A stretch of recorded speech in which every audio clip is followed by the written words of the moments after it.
3:01, so I will go ahead and call this work session to order. The work session, the purpose today is to review the Economic Enhancement Ordinance. And so this is basically the document that that governs how the waste management host funds or host fees are distributed. And what's precipitating this really is that both Chet and Nathan's offices have some administrative things that they needed us to sort of clean up. And since we were opening it anyway, the thought process was that we would go ahead and do some of the other things that might help clean up the document. So can everybody still hear me? Yes. No. In and out. Yeah. Oh, good. I see you all now, finally.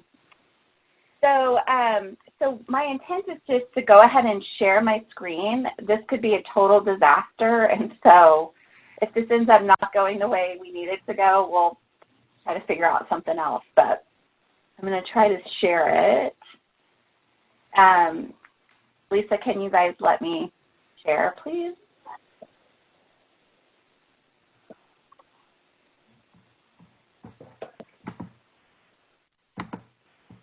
I think when you fell off, your sharing capabilities dropped off too. Did it? No. Oh, She's not got the co-host. Can you make her a co-host again? I already did, but Yeah, I think do it again. it went away when she dropped off, but Okay. Go back. Is she? Okay. I'm here. Okay. So let me just find this really quick. We'll share this. Okay, can everybody see that? Not yet. Not yet. No. Maybe give it a second and we'll see if I can get it to work. I don't know why it's not. Let me just double check this and see if I can get it to use. The other alternative, Liz, is we could email it round to those on the call and just walk through with a little page numbering guidance. Okay. They should already have it. Yeah, we have it. I sent it out in packets, so everyone should have it. I could email it to Pat and Catherine and whoever else is on. I think it's just Pat and Catherine. I have it, Teresa.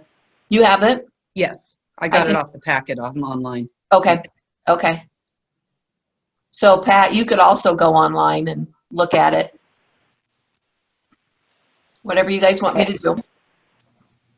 I'm going to stop sharing my screen. I don't know what's going on, honestly. I think my hotspot has decided it's not going to function today, which is super helpful because it's my only internet. So, okay. So let's go through. Since you guys have it in your packets, I'll just go through sort of section by section. Something's happening. The introduction. Yeah, it might be coming up now, but go ahead. Okay. Hold on 1 second. Says you've started screen sharing. Oh boy. Okay, let me, yeah, it may just take a second. Sorry about this, guys. It just reiterates how important it is that we get good internet in this county. That was the thought going through my mind just now. We need every household to have the best. Because out in the Ajax area, it is abysmal. So, okay. So what I will do is just sort of walk through section by section some of the changes that that the staff is recommending, and by staff I mean this is me, Chet, Nathan, and Kelly met a couple of weeks ago to just go through the document basically line by line and clean up anything that was unclear to Nathan or Chet, since those are the two that are implementing it. And then because I can't help myself, kind of cleaning up some of the language and simplifying and making it a little bit more user-friendly, if that makes sense. So in the introduction, obviously for the new ordinance, we would have new numbering, sort of a new intro about how we ended up passing it. So that's what those sort of top changes are. It's changing the number of the ordinance, those kinds of things. The section also updates the actual name of the host fee agreement, because that was changed. It's now the host fee and roadway maintenance agreement. So I just went ahead and cleaned that up so that those are consistent. And then the other thing that I went ahead and did was take out, there's a reference to the whole process that took place in 1990. That would be captured in the record elsewhere, and so it just felt like it was a little clunky to have it here as well, since it's in minutes and it's in, you know, a bunch of other places. So our recommendation was to go ahead and just cut that out so that we're just talking about what we're implementing this time, kind of thing, if that makes sense. Yes. Any concerns about those changes or things that we would want to not do? Are you guys okay with those? Okay. I'm okay. Okay, so I will go down then to Article 1, which is administration. So in that first paragraph, it talks about how all the funds will be paid to the treasurer during any particular calendar year. Nathan just felt like that was unnecessary to even state, because we have an internal process. Any funds that are paid to Gilliam County go to the treasurer's office, just as a matter of course. That's how we do our finances. So we felt like that was really not necessary to have spelled out in an ordinance. And then the other thing that Nathan had requested, and you'll see this throughout the document, is because we're talking about funds in terms of funds that are located in the budget, he suggested that when we're talking about actual money, that we use a different term so that we're clear about what we mean. So you'll see there's a lot of references where it says funds throughout here, where we're actually talking about monies that are coming in. And so just to make it clear as you're reading it, so there's no misinterpretation, that we're using different terms for things. So you'll see that sort of show up quite a bit in this section. The other thing that that the staff suggested, just to help keep the document evergreen, is rather than spelling out exactly which of the funds are capped in this first, that actually shows up later in the ordinance. And so rather than say it twice, sort of what you'll find as we go through here is, when this was last updated, or even updated several times ago, sometimes things will get changed on one page and not get changed on another. So you'll see like line items are named different things on different pages and things like that. And so one of the things we're trying to do with this is to make it a little bit more evergreen, so that there's not, you know, like for instance, if we decided we were not going to cap something down the road and we forgot it in here, there's not confusion about if it's actually capped or not, if that makes sense. And then the other piece on here is that Kelly kind of went through with a fine-tooth comb to make sure that we're being consistent in terms of naming line items or funds in this document with the actual budget line items or funds, so that it's not, we're not saying that it goes to a fund when it's really going to a line item and vice versa. And that, I mean, she's one of our budget gurus, obviously, so that's one of the reasons. I mean, anytime she caught one of those, you'll see it show up. So, so basically that first one is just simplifying some language, taking out some unnecessary things about our internal processes that happen anyway, and then just kind of cleaning up the language so we're clear that where the money's going and that everything matches, if that makes sense. Any questions or concerns about Article 1? No. You good, Leslie? Okay. So we'll go into Article 2, which is the Homestead Rebate Program. Section 1 is legislative intent. And so the recommendation is basically what you're seeing is just to remove unnecessary verbiage describing the history of the homestead rebate. And then there's also a reference to a Portland State University population data sort of study that is now more than 30 years old. I think they must have put it in the original one, but obviously population has changed. Not that it's probably still not where we want it to be, but it just felt like that was really not necessary to include data that was 30 years old, if that makes sense, into an ordinance. And then the other piece is it has that entire history of here's what they decided and then undecided or added. All of that, as you'll see in Exhibit, I think, B, has that history spelled out much more succinctly in bullet point. And so the staff just kind of felt like it's already captured elsewhere. It wasn't really necessary here and was kind of redundant. So the recommendation was to cut it here, keep it in Exhibit B, where it has the entire history of the document, rather than have it sort of in, narrative form. If that makes sense.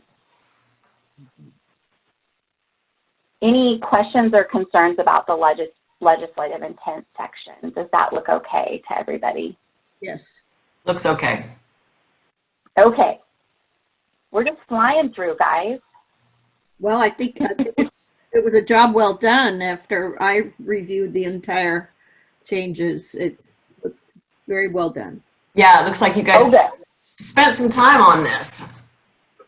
We did. It was about 2.5 hours as a group and a couple of hours each of us before then to prep. So under Section 2, definitions, this one is where we're starting to get into some actual, a little bit more substantive changes. So I'll just flag those kind of one by one. Under number 1 in the in homestead, the definition of that, we wanted to, or the recommendation was to make clear that short-term rental properties are not eligible. So Chet has seen some situations where people are basically, the primary residence is being used as like an Airbnb. The person who's requesting it is not actually living in the primary residence. They're renting it out and maybe living in a camp trailer nearby or something. And so he just would like some clarity, or wanted some clarity, that those, if they're renting them out as short-term rentals, that is not eligible. So I wanted to see if you guys are comfortable with that recommendation. Yes. That makes sense? It makes sense. Okay. And then the other, in number 2 under occupied, this also speaks to that. We changed the definition of occupied just a little bit. Previously it said it means to live or dwell in or on the property. And again, what we were finding, or what Chet's been finding, is that for some people that what they're doing is actually bringing in a camp trailer, living in the camp trailer, renting out the primary residence, and then claiming the rebate on the primary residence, if that makes sense. And so just to make it crystal clear, the expectation, what we did was say that they have to live or dwell in the primary residence on the property.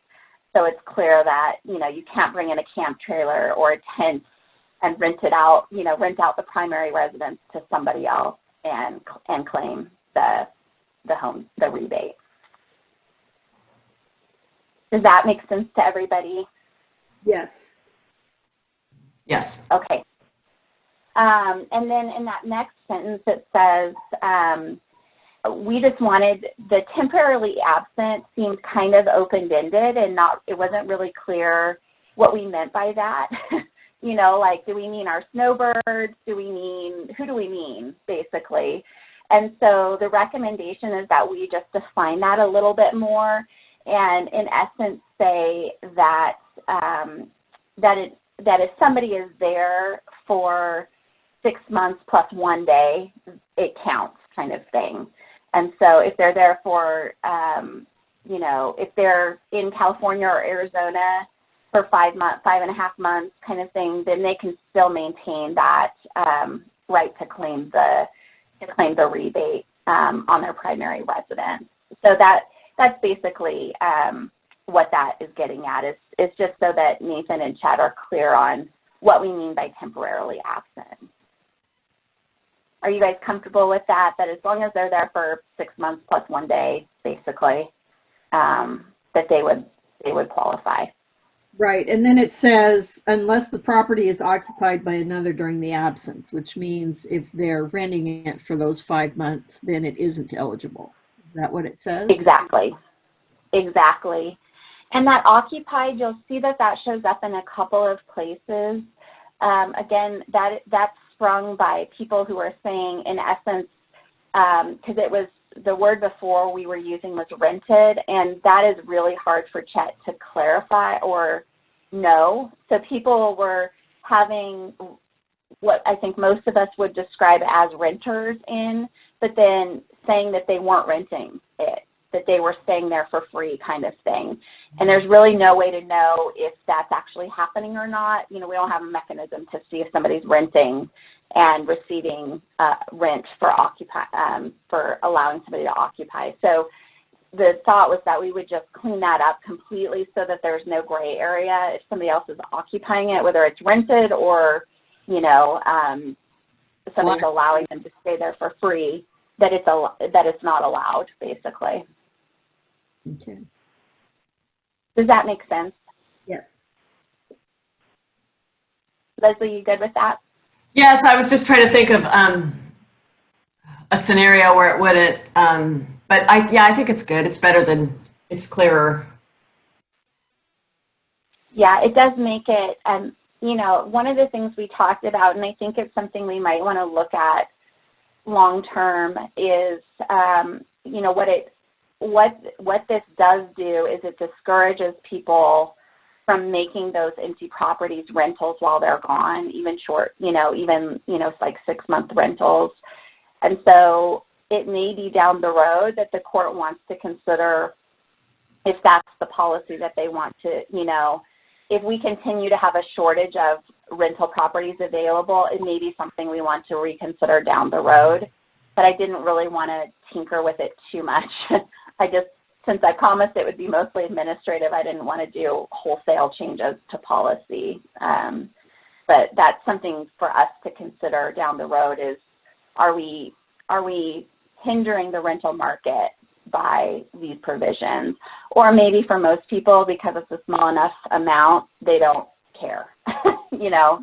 Yeah, to be the $550 one time is outweighed by if you could rent your house for $1,000 a month for 5 months. I mean, why would there be a big deal about that? Exactly. Yeah, that's what I kind of suspect too.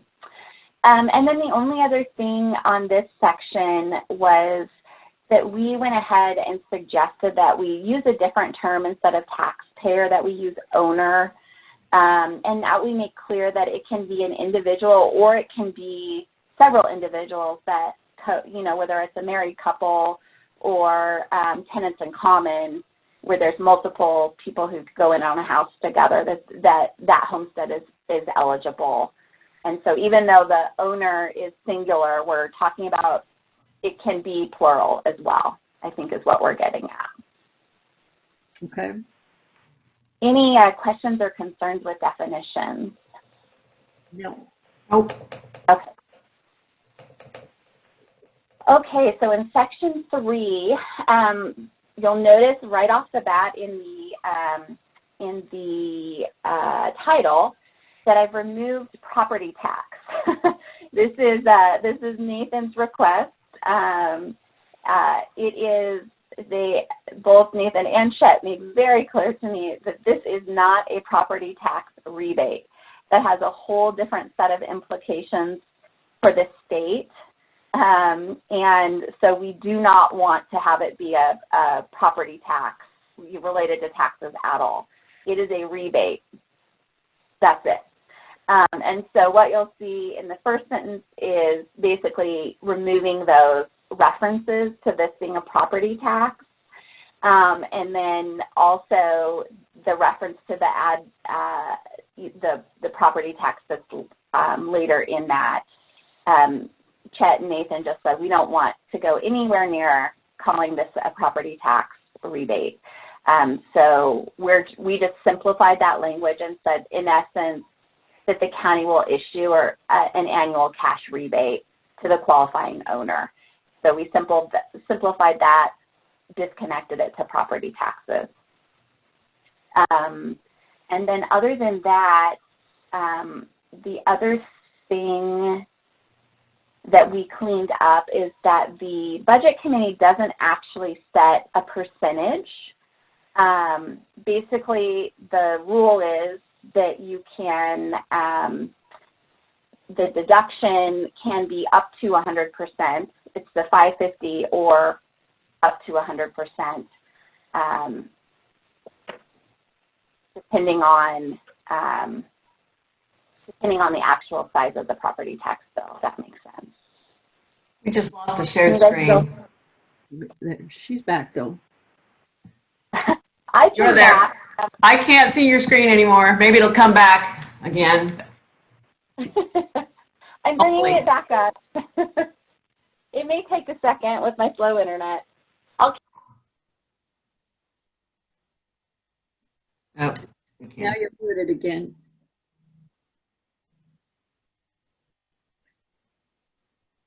it did pretty good for a while after she got warmed up.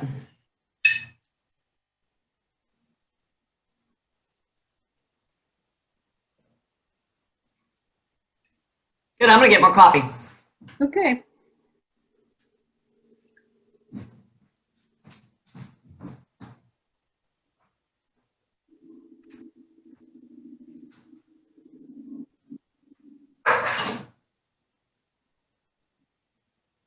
So if folks are following along on the documents that Teresa uploaded as part of the packet, we're on page 2.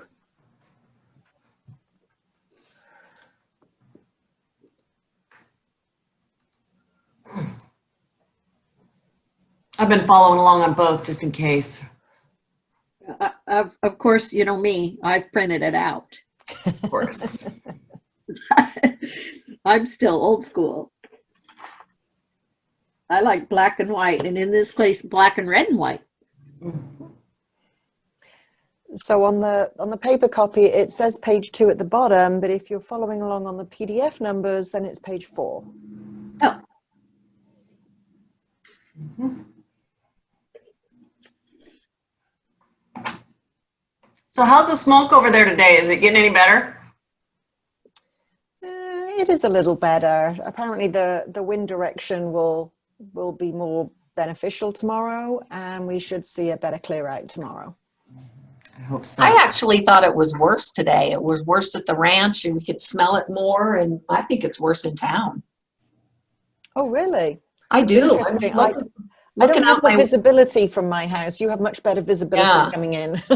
I think it's worse today than it was yesterday, but No, I think it's starting to clear up. Then I look out again, and it's just sucked right back in again. So I can see the elevator from my house again, so I would take that as a good sign. Oh, Liz is back. I could see the hillside this morning, but now I can't.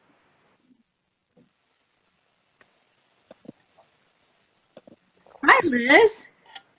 Hello, can you guys see me and hear me? We can see Yes. you, but you're frozen on the screen. But that's okay, because I think that's because your sharing is starting up. Okay. Oh my gosh. This is quite the thing, ordeal. So what I was saying on the property tax rebate is basically it's just the language is saying, in essence, that the budget committee sets the maximum amount rebated. They actually don't set the percentage. That's set elsewhere. And because we allow up to 100% of the bill, basically, to be, if somebody pays less than $550 in property taxes, then that's the amount that they receive in the rebate. And then the other thing, just to kind of condense it, was that we removed the reference to, at the very end of that paragraph, it says during its regular meeting as provided by law, and we just felt that wasn't really necessary because the budget committee is governed by ORS. So it wasn't necessary to repeat that they're following state law, basically, when they're meeting. So that was it for the section 3. Do you guys have any questions or concerns about that one? I do not. Okay. So next one is the claim procedure. And so I'll just go through these one at a time. So number one, the 2 changes that were made were basically to clarify which tax year we're talking about. So we added the word current and took out preceding assessment year because that seemed a little confusing about what we were actually saying. So we just said current year.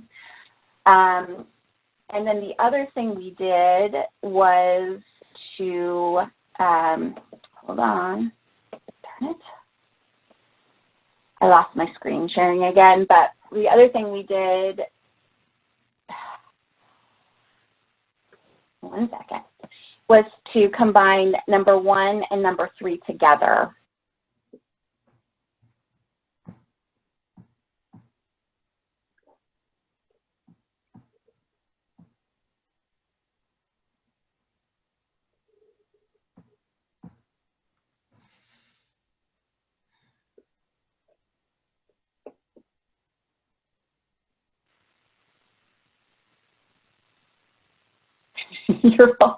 You're all frozen. Can you guys hear me?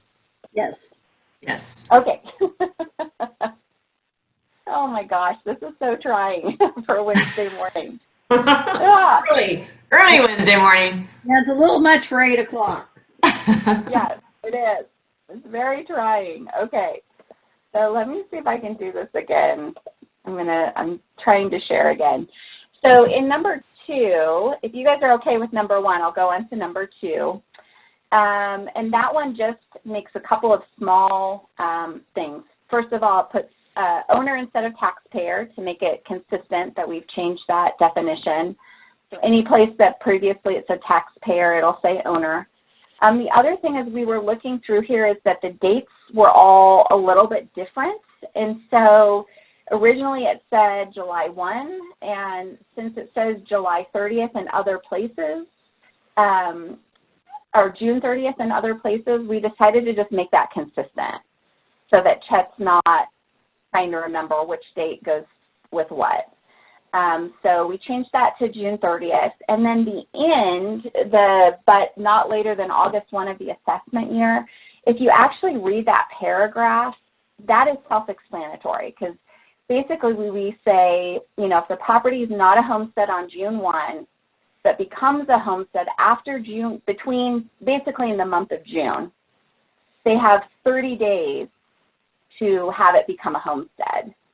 So within that 30 days, obviously you're still, like July 30th is actually within that 30 days. If it becomes a homestead on June 30th, 30 days later is still in July. So we just felt like adding the but not later than August 1 of the assessment year was basically repeating something and making it more complicated to try to interpret what we actually meant.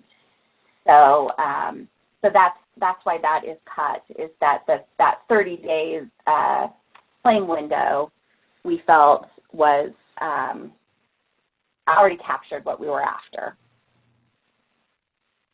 Does that make sense? Yeah, I have a question though about using the term claim or application, because we changed the actual title of the section from claim procedure to application procedure, but then we refer to it as a claim.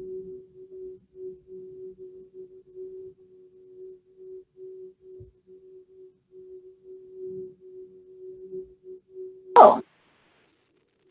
So you're thinking, are you looking at the last sort of like this? So that last part of the sentence? Because it is the responsibility of the taxpayer to file the claim. I'll just put application in there. And then again, it says, but not later than June 30th, it is the responsibility of the taxpayer to file the claim again. So there's two places, number 2, that it says claim, where we've actually taken out claim previously and changed it to application. Okay. So I'll clean those up and just add in application instead, so it's consistent. Okay. Liz? Good catch. I missed those ones. Liz? Anything else for number 2? Yeah, for consistency, do you want to change that word taxpayer to owner? There you go. Yes, I do.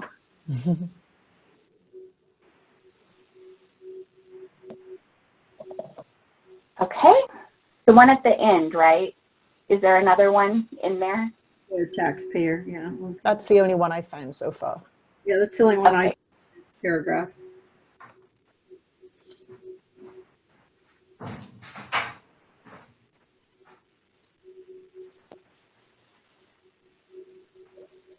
All right.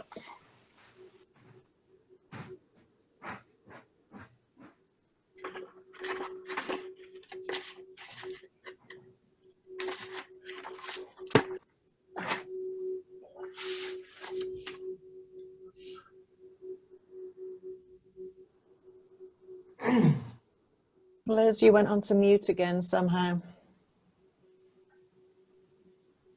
Oh, Lord. There you go. For what you're saying. Am I back?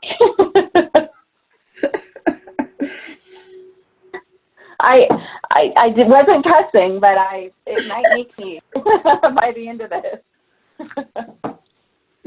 Okay, so for number 3, most of these changes are just updating the taxpayer to owner, claim to application, those kinds of changes. The other thing is to clarify what we're talking about in terms of which year, rather than have it say for a consecutive second or subsequent year, we just said for a subsequent year to clean that up.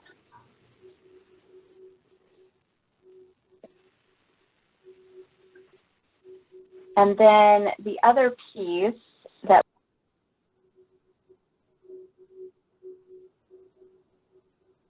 Liz, you got muted again. Keep smiling.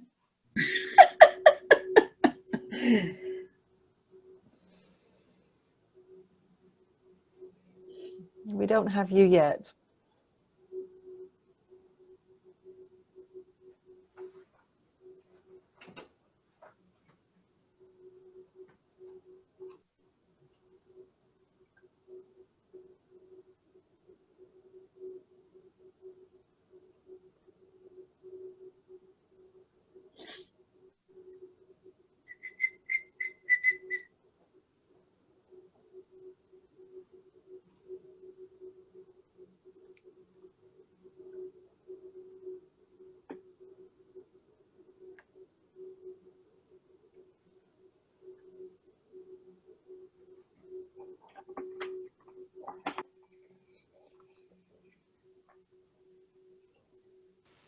can you guys hear me yet? Yes. Yes. Woo! Oh You're my back. God. If we wrap up early, I may need to move into the courthouse and for the actual regular meeting because this is driving me batty. Okay, so the only other things that we did in this section were basically just to clean up, to eliminate some unnecessary verbiage so that it's crystal clear what we're meaning here. there's a lot of "in any case" and "or otherwise" and stuff like that. So we just removed some of those so the sentences were cleaner, and then fixed the numbering because we changed that piece. Any questions on number 4/new3? No. Okay. Number 4, again, just we're switching out applications for claim.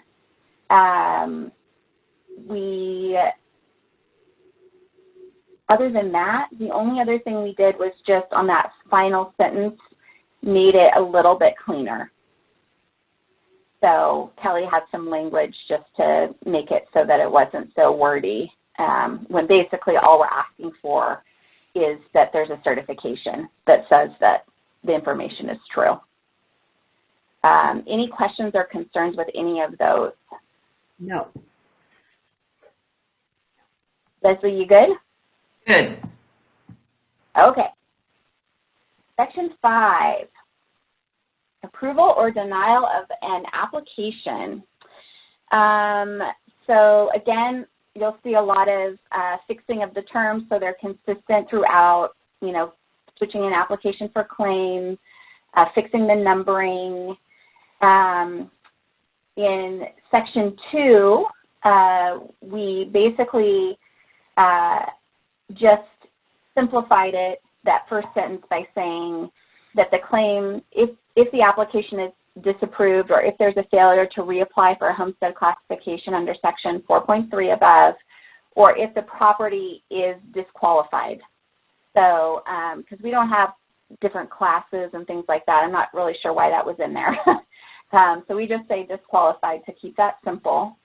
And then we just, rather than have the owner or the person in possession, that didn't make any sense on what we were actually doing. So we just said the owner to keep it clean in writing. Will be notified by the assessor. And then the other thing that we're doing here is combining 2 and 3 together, because 3 really is talking about what that notification needs to look like and when it needs to come out. So it's saying it needs to describe the property in general terms. I don't know why they said the owner or person. That didn't make any sense to us, so we just said to the owner to respond. And then basically what we wanted to do here was clear up that it was 30 calendar days that we're talking about, and that will be marked based on the postmark. So that it's just very clean. Postmark is how the treasurer's office handles, whether payments are on time or not, those kinds of things. So we just wanted that for consistency. The other thing that was a little funky in this section was, my goodness, it mutes me again. Can you guys still hear me? Dan, go ahead. Okay. So the other thing that's a little funky in this section is this. Now you're gone. Lost your audio, Liz.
Okay, you're back. Am I? Just audio. Can you guys hear me? Mhm. Yes. Let's Okay. I'm just going to fly through this whenever I get a window. Okay, let's go. Ready, set, go. Well, now you're gone again.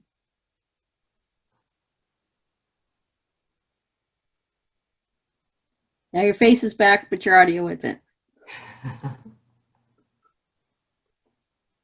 One thing at a time.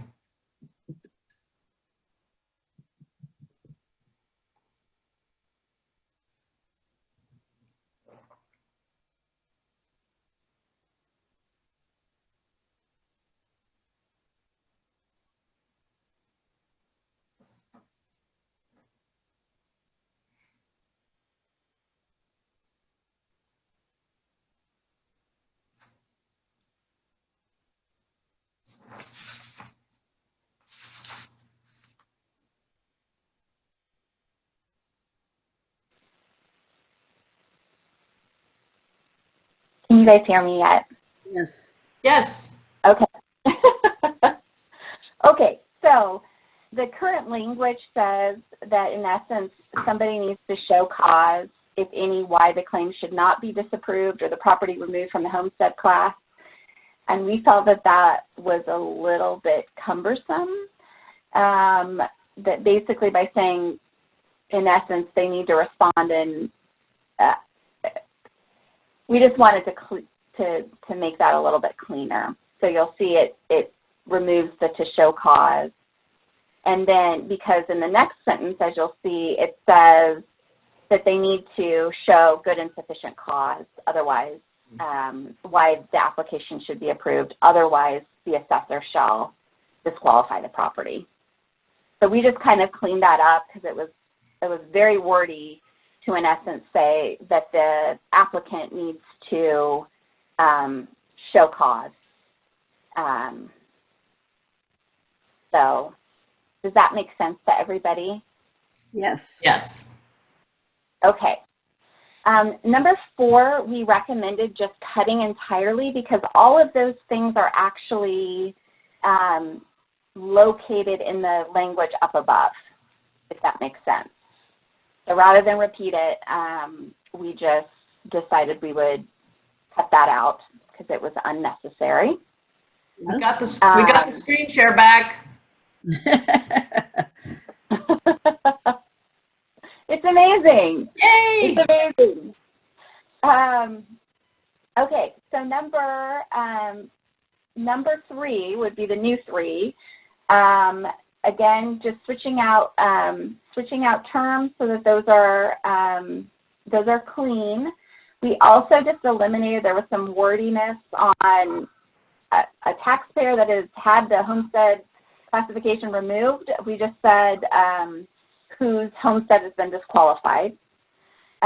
We also just cut out, because the appeal comes to the county court, and so we eliminated its designate, and we also eliminated the reference to the ORS chapter. I'm not sure why that's in there, because we determine how that's appealed, so I'm not sure why it's referencing a state ordinance on it. It's kind of funky. So we just decided to cut that and keep it a little cleaner. Again, we're making clear that the deadline for appeal is calendar days, and that's based on postmark. So there's no question on when those appeals need to be received. And then because we're saying that it has to be done within 30 days, we removed the reference to of the year the taxes become a lien on the property.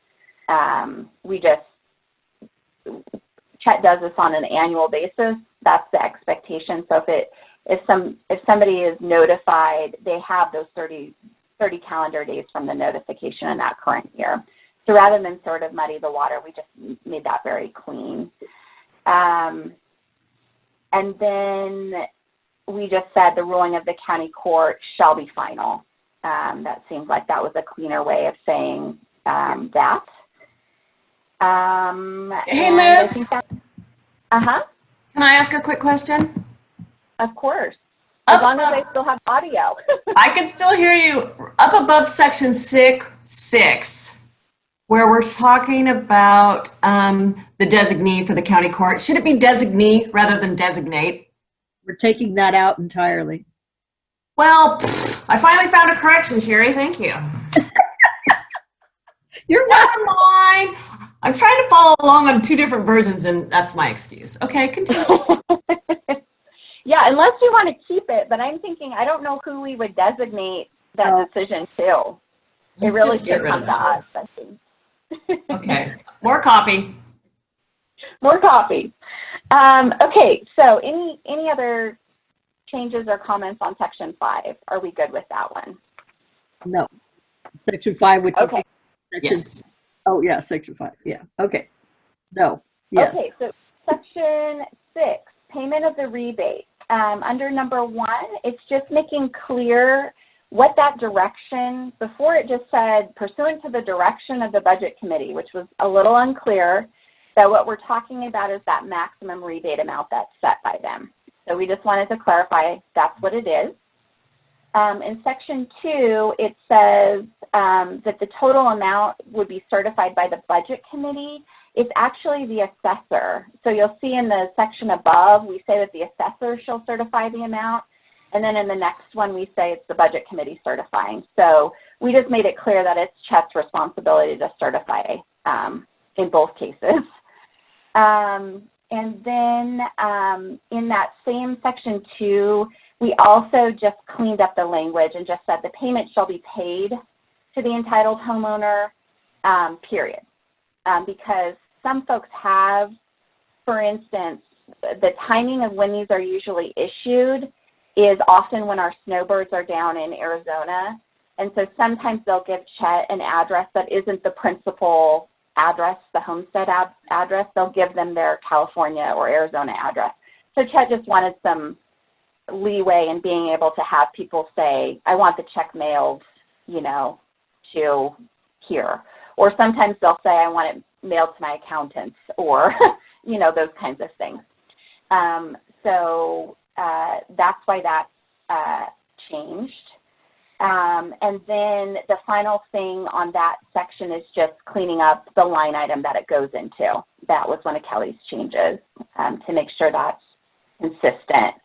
Because it says that it'll go into the Economic Enhancement Fund, but there's a homestead rebate line item that is actually coming out of. So we just made that one clear. In section 3, just changing out owner for homestead, and then making clear that the payment is in the current year. So that one was clean as well. Any questions on those? There's something about the wording where it says payment will be paid.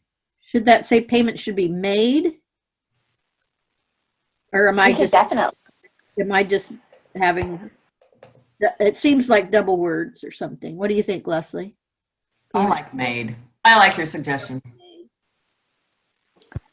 Because then down below it says payments made by Gilliam County.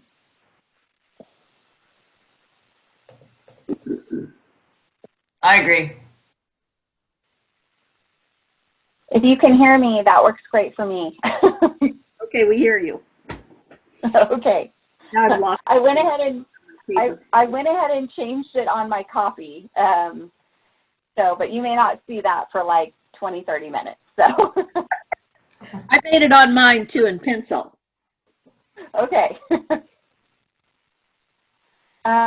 Okay, anything else under payment of rebate? I don't think so. All right, we're almost there. Section 7 is just miscellaneous, so no changes to number 1. Under number 2, just changing out owner for taxpayer, application for claim. And then we just simplified that a little bit because it names, you know, it could be a guardian or other person charged with the care of the person or the property. So what we just said to simplify that is maybe submitted by a duly authorized agent. So we thought that might just encompass all of those different options, keep it a little bit cleaner. Nothing in number 3. Number 4, we just made clear that in cases where there's tenants in common, so several owners together, that the rebate will be paid to one single person rather than like prorating between them and things like that. So they'll need to figure out between themselves how they're going to split it. We'll just issue one check to keep things cleaner for Ellen to do that. And then we also just cut out the according to procedures developed by the assessor, because Chet can develop those as we've given him authority, basically. So that was redundant. Nothing under number 5. And then number 6, this one has sprung up because we have some situations where we have married couples who are legally, or who are not legally separated, who are living in separate homesteads and claiming the rebate. And that has been something that hasn't been clear for Chet, is whether to issue a rebate to a married couple. The problem being is for most married couples on those homestead rebates, their names are both showing up on the initial homestead. And so then when one of them says, well, I don't live there anymore, I live in this other house, it's a little unclear for Chet what's what, basically. And so the idea for this is just to say that if you're a married couple or a legal domestic partner, you just qualify for a single homestead rebate. Once a couple is, say, legally separated and there's court paperwork that's showing that, then they can each apply. But as long as they're, you know, if they're just having a spat or have decided that they, we don't want to be in the middle of that marital kind of sorting out what's happening, I guess is what we're saying. And so to clean that up, Chet just asked that we make it clear that it's one rebate per couple, per married couple or legal domestic partnership until a legal separation or divorce has occurred, basically. Is this one of the issues that kind of prompted the review? This was the issue that prompted the review. Well, that Yeah, that and the one where you can live in a tent and rent your house out and still be a property owner. Yeah, that one too. Yeah. So any questions or concerns on section 7? No. No. Okay. Let's go to Article 3. So distribution of funds. I'll just go at the top. Again, monies is being switched out for funds, so we're clear what we're talking about. The other thing that Nathan asked is that we clean up the interest language a little bit. That was a little, basically the way that we're doing it, because of the way our budget cycle falls on this, he's making a guesstimate. And so by making it clear that it's accrued interest through December 31st, that makes it a little bit cleaner for him, makes it easier to budget for all those kinds of things. So that was his request, that we just change that language on the interest accrual a little bit. Let me see what's next. The other changes that you'll see primarily in the distribution, I'll call out the ones that are significant. Most of these are. Okay, yeah, you were getting ready to pop off there. You were doing So close. Yeah, so close. We're almost there. There, your face is back. No audio yet.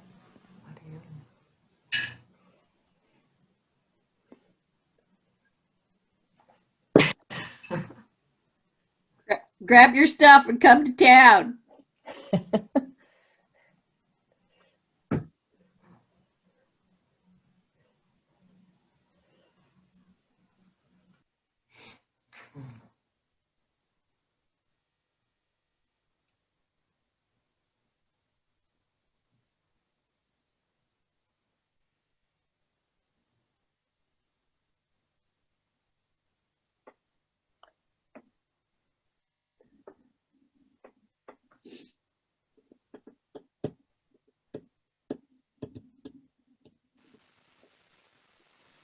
Are you back?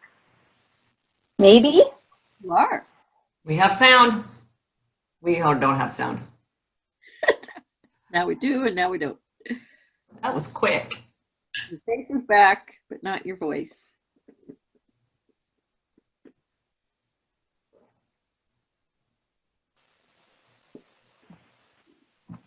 How about now? Yes, and we're going to get to see your screen sharing again. I like the screen sharing. Woo! Okay, I'll go through this. So, on the list of things, funds and line items, those are just changes mostly to update and make sure that they are the same as what's actually in the budget. So Kelly checked those. The other significant things, Nathan asked us to take out the reference to when it's actually capped, because the budget, which is passed in June, or has to be by June 30th, is the one that actually sets those. So it seems a little weird to say in August, because the budget already does that ahead of time. So we asked us to cut those. The two sort of significant things in here, which I think will be fine, I didn't run this one by Dewey, but I think he's going to be okay with it, is rather than have a separate public works fund disbursement and county bridge fund disbursement, what I did was just combine those disbursements into one and have it go into the general road fund so that he can then decide each year where that money is best spent. Because, you know, like we're doing a bridge this year, but next year maybe there isn't that need. And so that will just allow him a little bit more flexibility, especially as the SIP funds roll off and meeting whatever need he's identifying in the upcoming budget year so that his hands aren't tied. And we have funds that are going into a bridge fund where he doesn't have a bridge project scheduled, if that makes sense. Yeah. So I thought that makes sense just to give him some flexibility. What do you guys think about that approach? Yes, that makes a lot more sense. Yes. And so the other thing too is that the money that was that is not coming from taxes now into the road fund, that's coming from SIP. That's correct. SIP monies, correct? Correct. Yes. Okay. And then the only other significant change here is that the County Capital Projects Fund is already over $750,000 because I've been putting SIP money away into that just in case down the road a county court might have a big project need. I wanted to make sure we weren't. $750,000, as you guys know, doesn't go very far when you're talking about facilities. Yeah, I wonder why it capped at $750 in the first place. No idea. And so I just went ahead and removed that cap. I left the other caps in place, but I removed that particular one because it just didn't, it seems like with construction costs what they are now, that doesn't give future courts a whole lot to work with. So any questions or concerns about any of the disbursements? Every other disbursement, the only thing you'll see is there was a couple of our little nitpicky folks who had noticed there were extra periods or they weren't formatted the same. And so we just formatted them the same because Kelly and I are type A and we can't help ourselves. I'm with you. Mm-hmm. Any questions or concerns about the disbursement? No. No. Okay. And then I'm just anticipating that this will probably come up in December. So I went ahead and changed the dates of when I think it's likely to come before the court. Obviously that can be modified depending on what the hearing schedule and all of that looks like as we go forward. Okay. October. And then the other piece is attachment A. And so rather than go through these all one at a time, I'll maybe just highlight kind of what I was after, which was, I think the point of this is to try to set the rationale for what the distribution is, why we're making the distribution. And so what I tried to do was really dive into that because some of these previously had a whole history attached to them, which again is covered under exhibit or attachment B. And so I tried to eliminate some of that unnecessary verbiage, I guess, and really focus into, because our agreement with Waste Management really focuses that this money is meant to promote economic development and livability and those kinds of things. So I tried to make sure that each of these funds or rationales really tie into the economic development piece. If that makes sense. So you'll see there's a lot of red on there, but it's just simplifying that language and trying to eliminate unnecessary history that is captured elsewhere and things like that. The one that is most significant that I wanted to flag for you comes under the law enforcement fund, law enforcement line item. Currently what it says is basically we cap the fund at $300,000.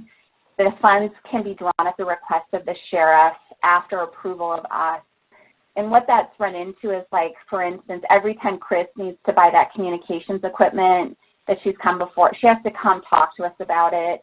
And so my idea was, if we're going to budget it, and we've set out exactly what those funds can be used for, that we give Gary a little bit of leeway in determining when that's an appropriate expenditure, rather than have to come ask for permission to buy, emergency communications equipment. That we allow him some of that leeway since it is budgeted. And so I wasn't sure how you guys felt about that, but I do know that was something that Chris keeps running into when she needs to buy new radios, is she has to get on the agenda and, all those kinds of things. So yeah, and sometimes the timeliness of that is not conducive to rebates or discounts or, yeah.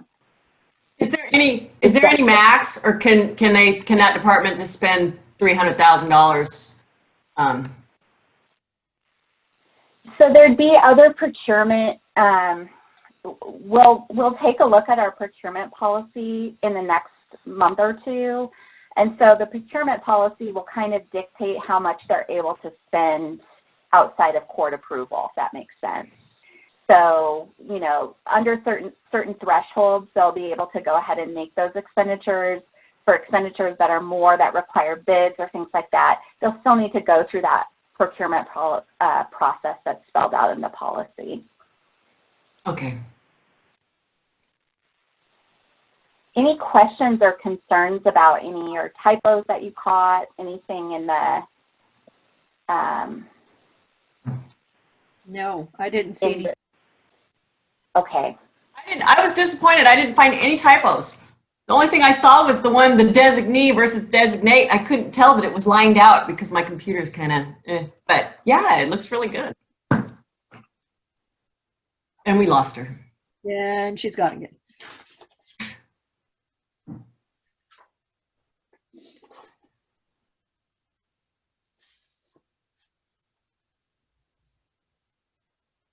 I'm always disappointed when I can't find typos.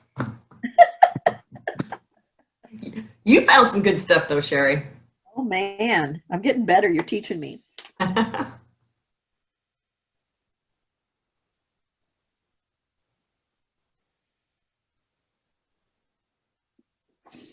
didn't see those the first look through though. I didn't see them until today. So it helps to look at things multiple times. This is true. Did you see that big windmill blade drive through town today? No, I can't see anything but maybe part of the shop. Did it come out Highway 19? Yes, but the first time it tried to go down Cottonwood, and then he had to back up, and then it's like he missed I don't know where he was going, but it was interesting. I just can't believe I thought they were really long before, but now they're just massive. Yes, they're much, much larger. Yeah. Yeah, I wonder why. He must have thought he had to turn down Cottonwood. He probably had a GPS telling him where to go. It must have. It's the shortest route down Cottonwood.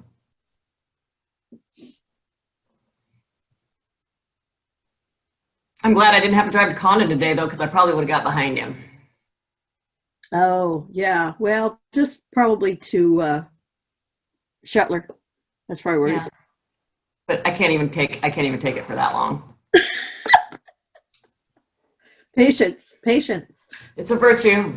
Well, I have a confession to make. I took my mother-in-law to Hepner for therapy on Friday. Mm-hmm. We used Baseline on the way over because that's her preference. And I wanted to stay away from the freeway because of the smoke. And Brian said it's horrible out there anyway. This traffic's terrible. So on the way back, of course, we're chatting. And at that point, the smoke has rolled in so bad I can't see the farmhouses. And so I'm just concentrating on the road. And pretty soon I said, where are we? And we totally missed the turn. Yeah, you don't have any indicators. You have nothing to. Mm-hmm. It was like being lost in the fog. Yeah. So I'm just going to stay. Can you, Hi, Elizabeth. Hello. hi, can you hear me? Yes, you're back. Okay, so I'm just going to take down my audio or my video for the rest of this in the hope that my audio sticks with it. Sounds good. Okay, and then I'm going to pack up after this and go into the courthouse for our regular meeting. This was a disaster. So thanks for everybody for being patient with me. So other than that, the only other things that were significant changes, there was a reference to the debt service fund, which no longer exists.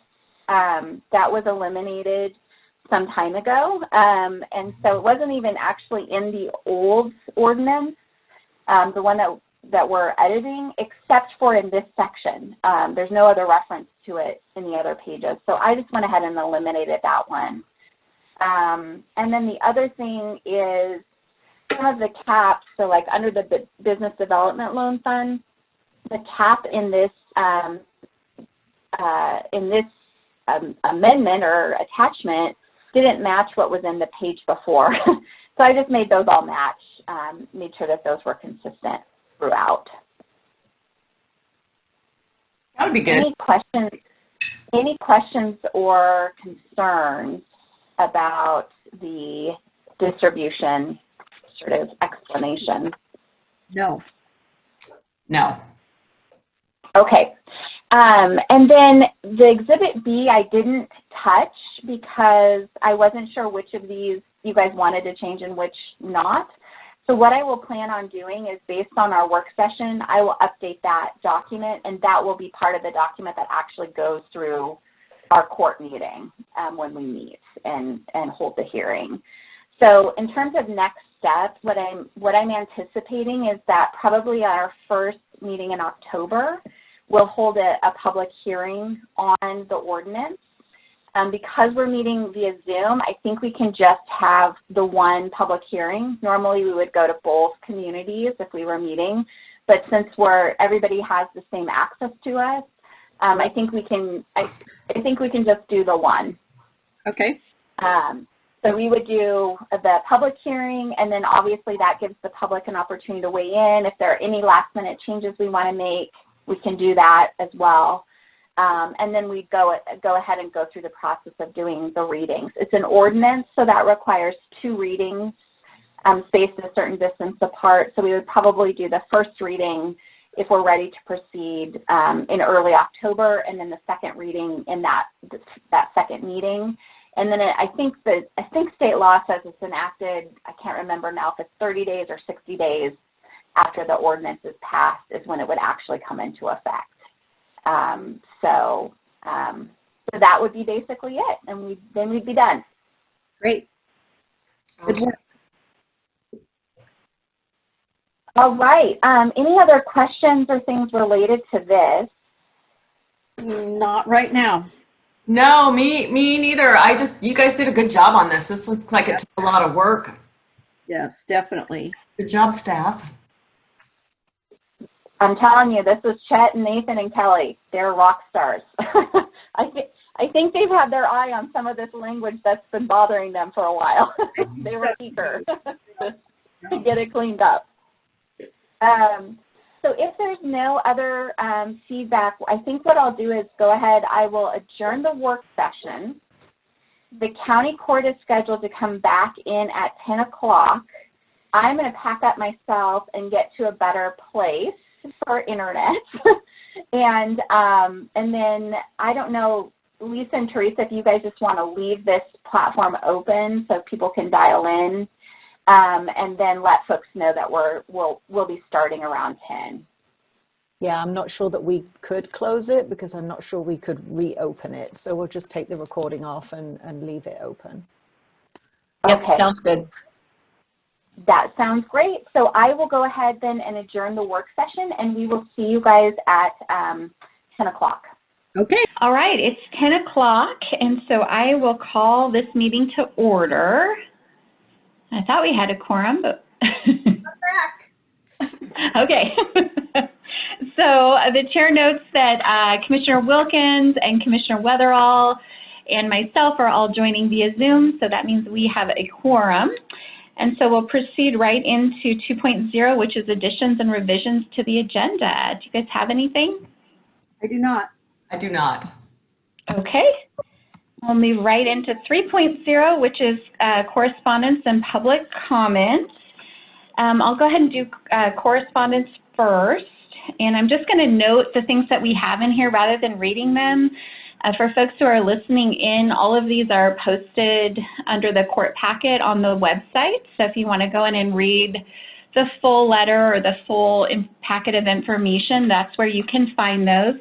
So I'll just note for the record that there's a letter in here from the Woolery Project from Rod McGuire, just talking about their grant application, which was denied by the Budget Committee, and just giving some more information on some of the work that they've been doing on that project. So that's that's part of the packet and on the record.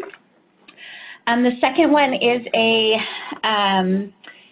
letter from Six Rivers Dispute Resolution Center, which is basically talking about some of the mediation services that they can provide to assist landowners and tenants who may be having issues related particularly to COVID and, you know, tenants' abilities to pay and things like that. And so Nicolia, I think is her name, had reached out and just wanted to make sure that we were aware that that service is available.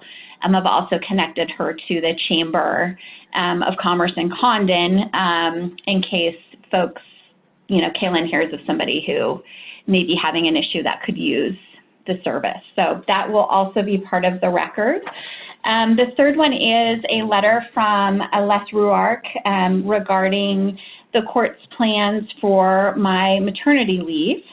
And so that one will be part of the record as well. And then something that isn't on the record, but I keep getting communication from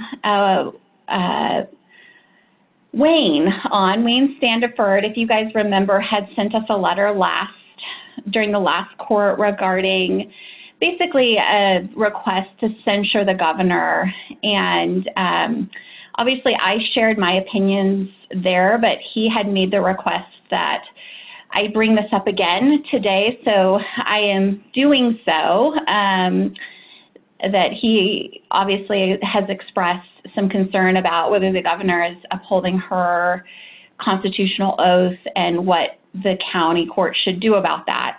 So I just wanted to get a read from you guys on if you think there's any follow-up in addition to the conversations that I continue to have with the governor's staff about this and other issues that are coming up in the state. So as a reminder, I meet weekly with the governor's, one of the governor's advisors, and then on a fairly regular basis, the governor actually holds calls with the county chairs and judges. And so I have one with her on, I think tomorrow afternoon, actually.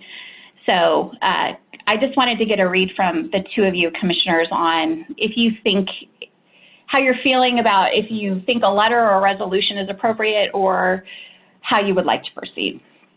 What kind of a response did you get?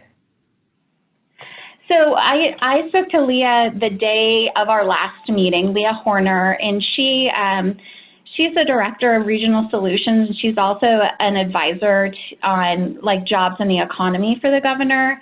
But since she is basically the liaison to the counties, that's why she meets with us. And I just let her know that, you know, there's concerns in the community about what we're seeing on the TV happening in Portland. Her response, I think, was that, you know, the governor is trying to get, this obviously was before the wildfires, so keep this in mind. At the time, what she was requesting was that neighboring jurisdictions provide additional police resources because Portland police are so stretched so thin, trying to both handle the protests as well as meet other, you know, calls that are regular calls that are coming in through 911. And so far, I think a lot of those jurisdictions were not always that willing to provide personnel for various reasons. Obviously, that is probably even more so the case now that Clackamas County and others have been under evacuation orders. There's clearly not a lot of extra law enforcement to go around with what's happening with the rest of the state. So, I mean, I think she heard me. Part of the sort of concern, and I've raised this with Wayne as well, is that, and this is my view, but that when you ask the governor to interfere in what is a local jurisdiction's responsibility, so the city of Portland, the mayor, you may be opening yourself up to having the governor interfere in other local matters. And my concern would be opening up the door and a slippery slope to having the governor interfering, say, with something that Sheriff Betancourt's doing or an approach that he's taking. So I've conveyed that to Wayne. I don't know how he feels about that, whether he thinks that that is relevant or that the other concerns outweigh that. But that has been my communication so far. So the message definitely has been delivered. But I think, again, I think probably the governor's feedback has been there's only so many tools that she has to deal with what is local protests happening in Portland. So how do you guys feel about that? Well, I feel our communication with the governor's office has been very open, and she's reached out and we've reached back, and we will continue to do that. And I think that's the avenue that we need to follow. Is she getting, do you know if she's getting any other communications from other counties similar to this? I think most of the other counties that I understand, because she has been scheduling semi-regular Zoom calls with the county leadership, that I think a lot of those are being addressed, those concerns are being addressed on those Zoom calls. So, and I mean, in full candor, I mean, people have been very blunt with what we're seeing in Portland and the concerns that is raising with our constituents. So, you know, I think, and she has, you know, it hasn't been sort of a kumbaya call. It has definitely been pretty candid feedback from the other counties as well. But that is coming from a verbal sort of give and take, which I think is probably more beneficial to be able to hear directly from her and have her respond directly in real time as those concerns are being raised. So, like I said, I have another call scheduled with her on Thursday, I think at 4, with the other county chairs and judges. So, and we'll see. My guess is that one will probably be dominated by wildfires, given the number of counties that are being impacted by that right now. Okay. So Leslie, are you comfortable with the approach that we're taking in terms of that communication, or do you think a written communication is necessary? I am with everything that's going on right now, and if it continues to seem like it's working verbally, I'm okay with that. Okay. All right, I will just circle back with Wayne and let him know that we discussed it, and the approach we're going to continue to take is just continuing to have a verbal dialogue with the governor and her staff whenever we have the opportunity, which I have to say, just for the record, has been pretty frequent. I mean, we're getting a lot of FaceTime with her and with her staff on a weekly basis. So, all right. So with that, I will move into public comment. Individuals wishing to address the county court may do so at this time and at other times throughout the meeting. Speakers are asked to raise your hand, which you can just unmute yourself since we can't see most of you, to be recognized by the chair. Give your name and address and limit your comments to 3 minutes. For those who are dialing in via phone, you just need to hit *6 to unmute yourself. So I think there's a few that dialed in with their phone. That's how you would unmute. If you came in from the Zoom platform, then in the lower left-hand side of the screen, there's a mute little button that you can click to unmute yourself. So does anybody have any public comments? All right. If not, these are all normal, regular folks. So as you know, we're pretty informal. So if you want to interject as we go through the agenda, obviously you're welcome to do that as well. Into consent agenda. I had no questions on the consent agenda. Commissioner? I move we accept the consent agenda. Second. It's been moved and seconded that we approve the consent agenda, which consists of consider approval of September 2nd regular meeting minutes, consider approval of September 2nd work session minutes, and consider appointment of Sarah Dani Sperry, PAC, to the North Central Public Health District Board. Is there further discussion? Quick question. Uh-huh. Did we just get one person interested in the appointment? We did, yeah. Just the one. And I think it makes some sense, especially given the pandemic, to have somebody from one of our health districts sitting, our local health districts sitting on that board. So, Judge, may I say something? This is Teresa. Yeah, go ahead, Teresa. Dani replaced Mike Takagi on that board.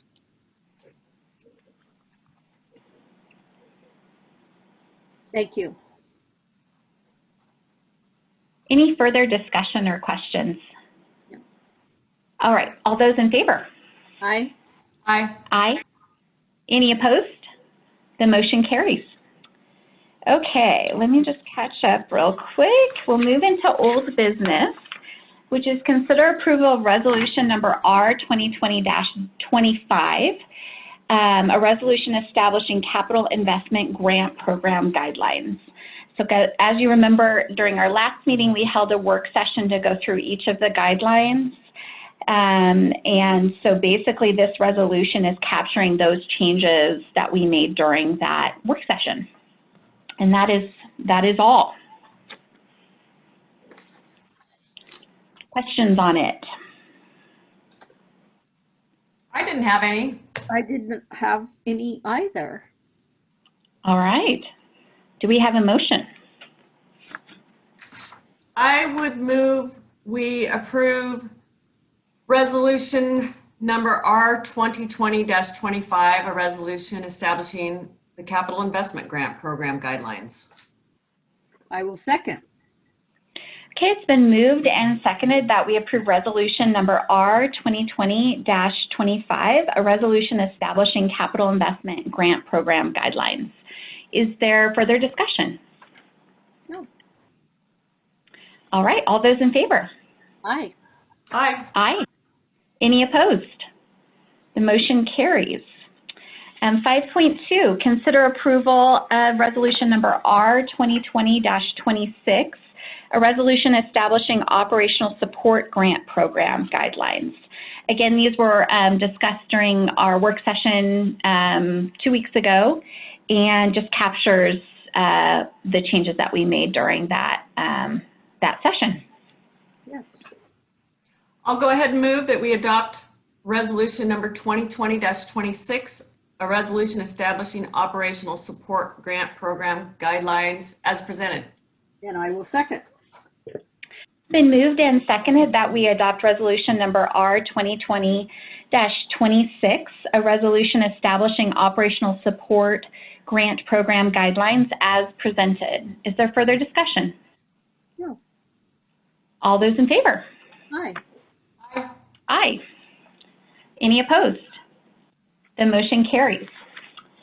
Okay, 5.3 is consider approval of resolution number R 2020-27, a resolution establishing special projects grant program guidelines. Again, we discussed these during our work session 2 weeks ago, and the resolution just captures those amendments that we discussed. I will go ahead and move that we adopt resolution number 2020-27, a resolution establishing special projects grant program guidelines as presented. And I, again, will second. It's been moved and seconded that we adopt resolution number R 2020-27, a resolution establishing special projects grant program guidelines as presented. Is there further discussion? All those in favor? Aye. Aye. Aye. Any opposed? Motion carries.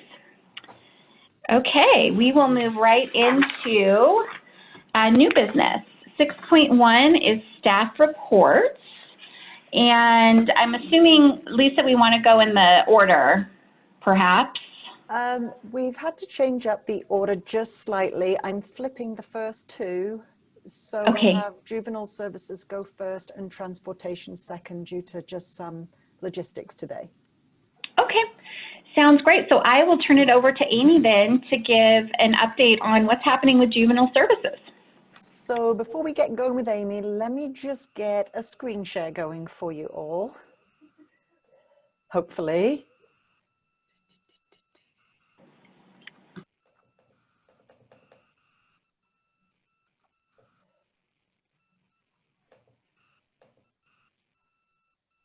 Okay, if somebody could let me know whether you can see the PowerPoint. Yes. Okay. Yes. Good.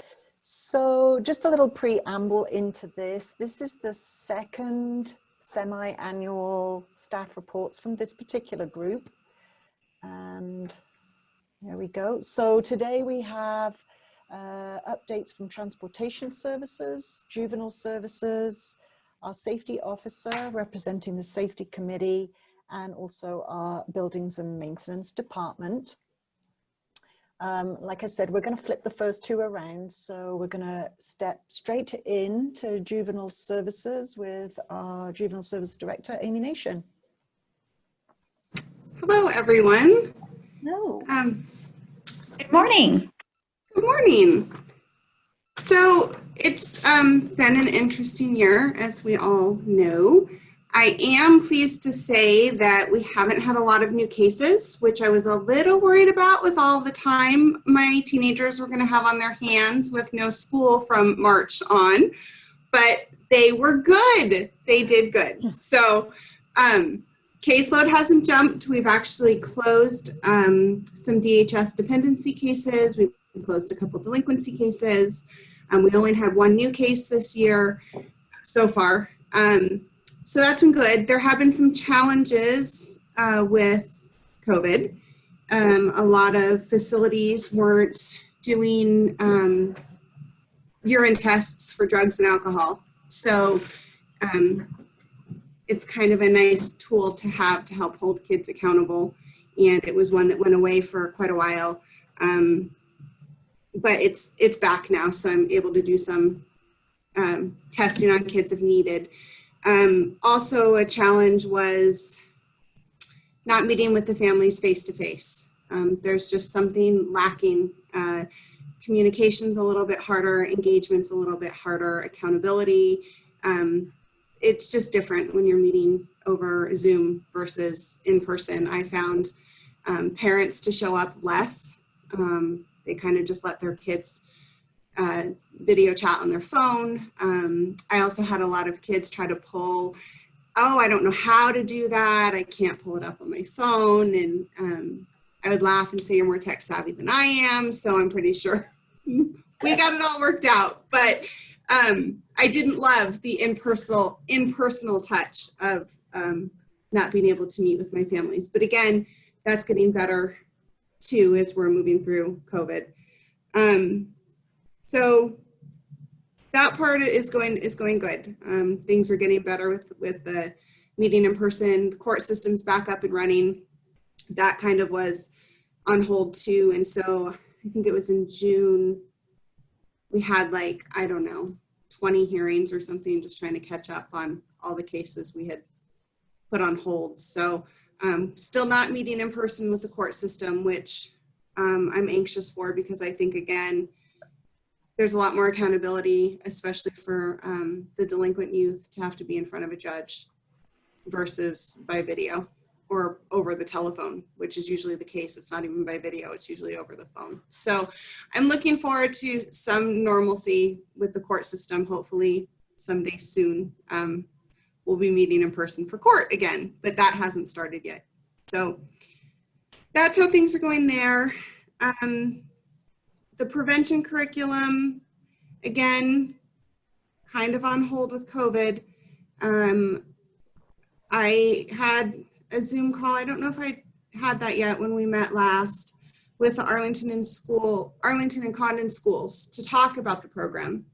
It was Girls Circle, just to recap a little bit. I would just be working with the female population for now. There is a boys curriculum, but I haven't been trained in it yet. Not to say I won't in the future, but right now we'd start with the girls ages 13 to 18 in Condon and Arlington. It'd be small groups. Both the schools have heard of the curriculum. Both think it's a great program.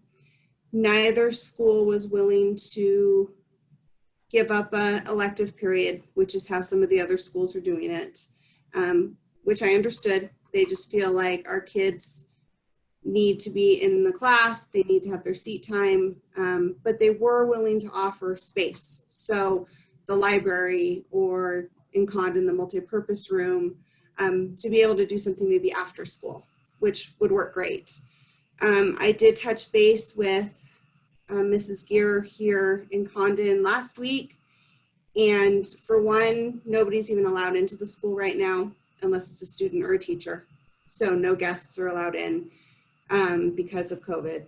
And then she does still have some concerns on how other schools are doing this, because her understanding is I would either need to be a licensed teacher, which I'm not, to work with the students, or I would have to have a licensed teacher with me, which that's a resource that they're not willing to give up.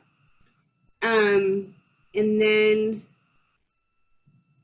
if I can't get through the school, and she's concerned with me being affiliated with the school, because she also said too, we've had other groups try to get in the school and we have told them no. So we can't let one group in and not another, which I understand that as well. But then if I can't work through the school, then it's kind of, I mean, working through the school would be ideal, because then I could get maybe some feedback on who would benefit from the program, who maybe needs the girls' circle.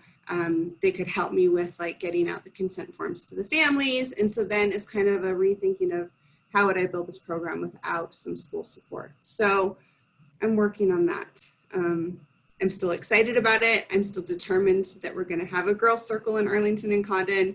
I'm still just working on the logistics of how that's going to happen. So it's not off the table. It just hasn't begun yet. And then the last thing I was going to talk about today was a technology grant that became available to the juvenile directors in Eastern Oregon. Maybe statewide, but I know at least the COJAC group, which is the Eastern Oregon directors. And each director had available $2,500, and there were specific things that needed to be used for. And I had asked, because I've had a couple of youth this summer tell me they can't do their online court-ordered classes because they don't have a laptop. And of course, I direct them. We have the library as a resource. But I purchased a Chromebook to be kept here, to be loaned out to youth who don't necessarily have a laptop that they can use. It's not going to fix an internet issue, but again, we have the library, we have the school. There's places they could even come sit here and use the internet, and then they wouldn't have to use my work computer. They would have this. It's just solely for ordered programs for the kids to use. So I'm very excited about that. Next time a kid tells me he can't do his court-ordered services because of lack of a computer, I can say, oh, but I have one here for you. So that was exciting for me to get that computer, and it was grant money, so it didn't have to come out of the budget. We got reimbursed for it. So that is about all I think I had. Do you guys have any questions? Questions for Amy, guys? I don't have any questions. I have a quick one, Amy. Sure. You were talking about court and how it's not by video, it's by phone. Why don't they use, any idea why they don't use Zoom? Because our kids aren't even coming into the courtroom. So there are times the judge is by video, but the only person in the courtroom is me. So the kids don't have the circuit court video services. You'd have to be here to be able to use their video system. Okay. And so they're just calling.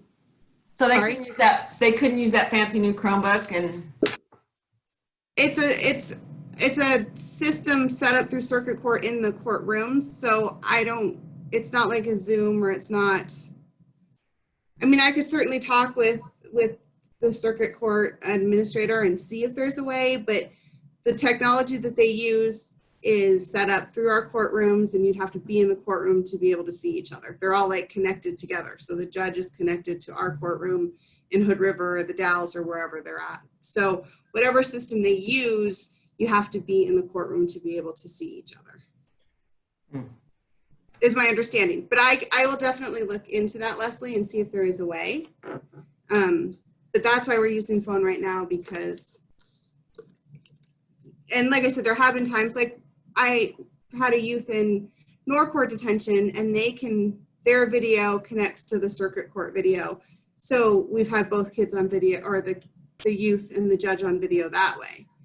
But as far as courtroom to courtroom and the youth being at home, there hasn't been a way to connect them. And like I said, most of my youth are not in detention, which is a good thing. Yeah. And they're at home, and so they're having to call in on the conference line to be able to have court. And I don't like it. So it's just, there have been a couple of times where I've actually thought about having the youth come here just so he could see the judge up on the screen. And we haven't done it yet, but there's times I've debated just because the youth really needs to have some accountability in front of a judge.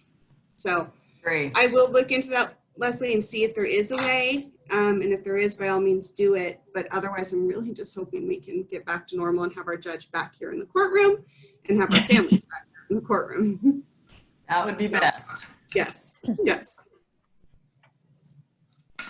Other questions for Amy? I don't have any. You're doing an awesome job, Amy. Yes. Hard to keep those kiddos accountable. Thank you. Thank you, Amy. So Thanks. we're going to move on to transportation services next. And unfortunately, Marla wasn't able to be here today. She had a personal appointment that couldn't be moved. So I'm going to attempt to fill her shoes. So if you have questions, information, needs that I don't know the answers to, then I'll make a note of those and have Marla follow up offline. But to run you through some of the things she wanted to share with you today. So she's in the process of going through gathering interested candidates for 2 paid half FTE positions. I think they're getting posted into the Times Journal on our website as well this week. This is born out of several things, but one of those is volunteer drivers. We've got quite a few that are retiring out from the position. And we're also needing to create that stability for transportation so that we can obviously make commitments to our community of the services that we provide to get them to the places they need to go.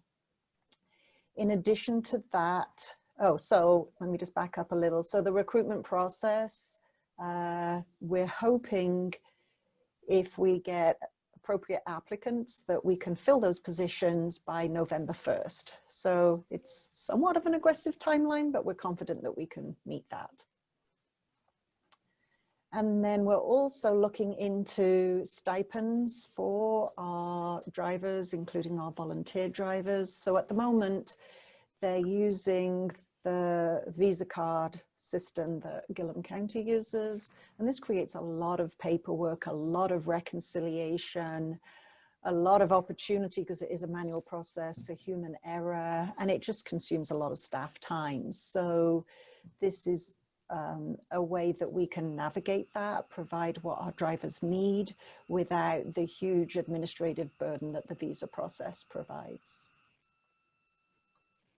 So any questions on the driver side of things before I move on? I don't have it. Yeah, I just wanted to add on the stipends thing. I mean, one of the things I think we're looking at, Marla's looking at, is trying to structure that in a way to sort of entice drivers for some of her harder to fill trips. So the ones that are going to Portland or the ones that are going to Bend that are, you know, not just that are pretty significant time for the volunteers. And so I think she's looking at kind of a tiered system based on how far, you know, how many hours the driver's going to be in the car kind of thing to try to get, and you know, we occasionally have, it's not uncommon, for instance, to have people be taken out in the ambulance and then need transportation to go pick them up and bring them back at an odd hour, you know, a Saturday night or something. And so trying to structure those in a way to try to help fill some of those harder to recruit drive trips is the other thing, just to kind of give you some perspective when we see those. That's what she's looking at doing.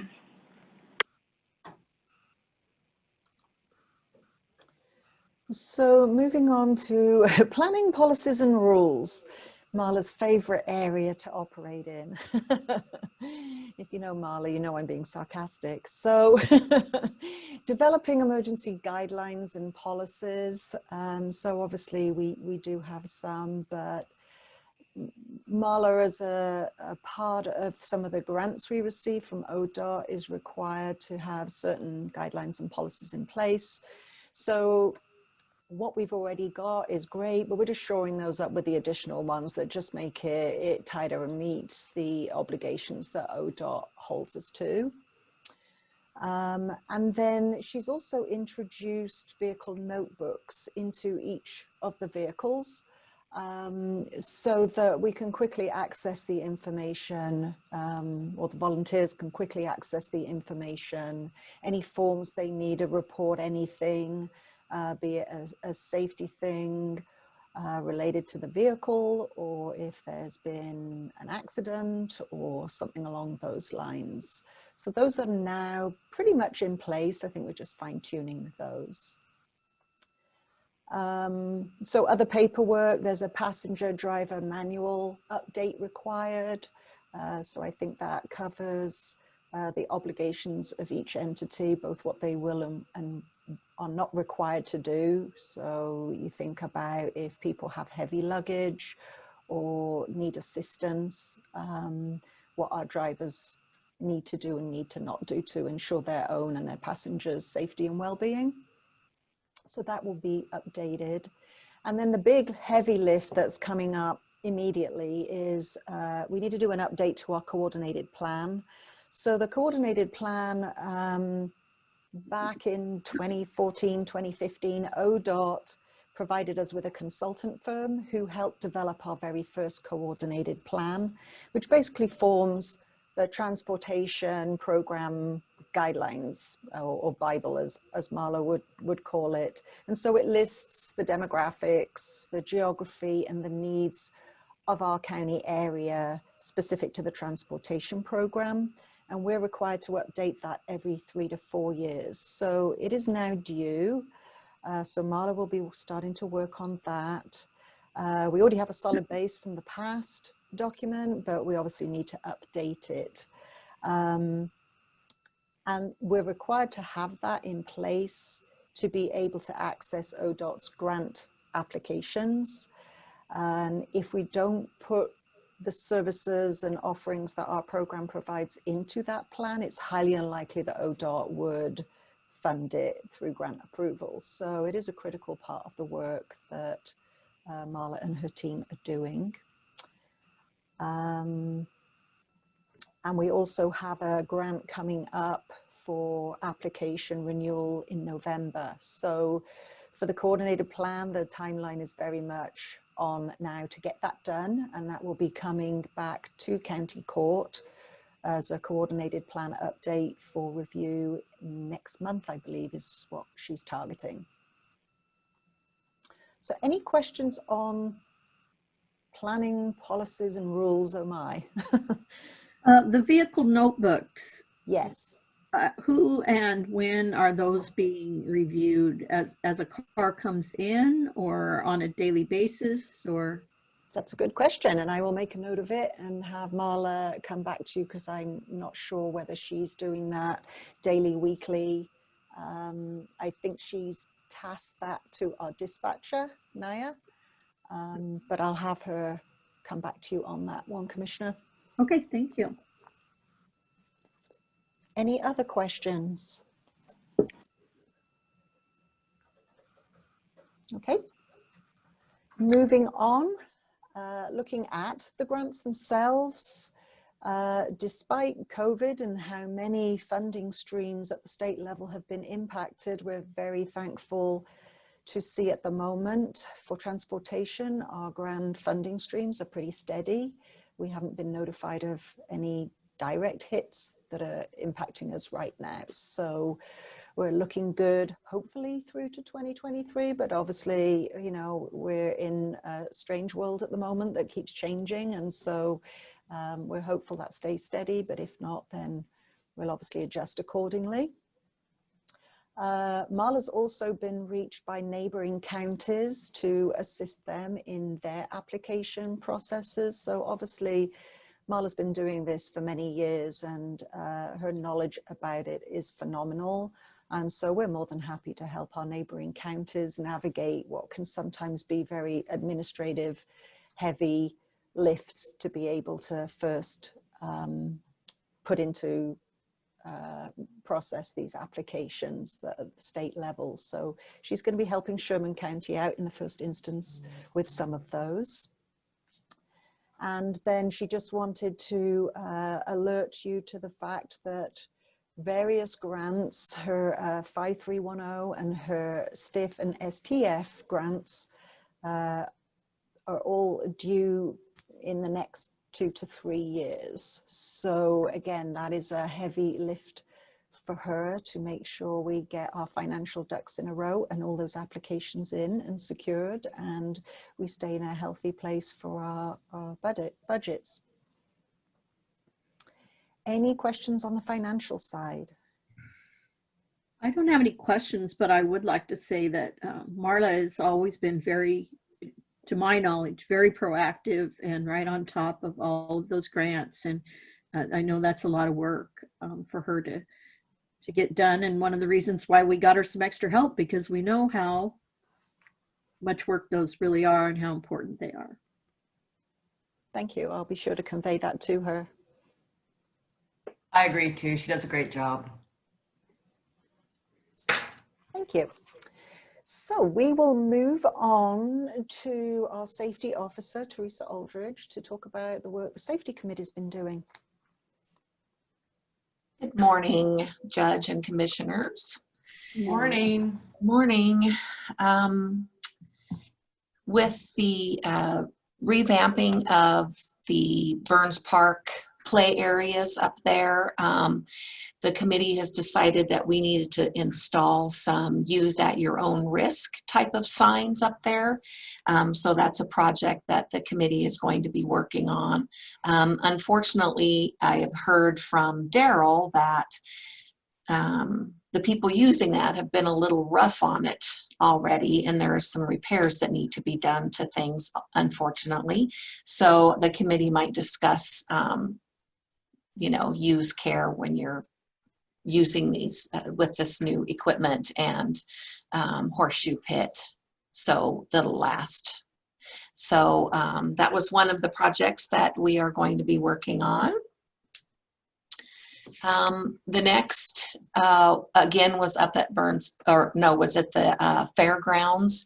I don't know if any of you have been into the little kitchen area up there, but there's some steps at the entrance, some concrete steps at the entrance to that building, and it needs to have additional hand railing put up.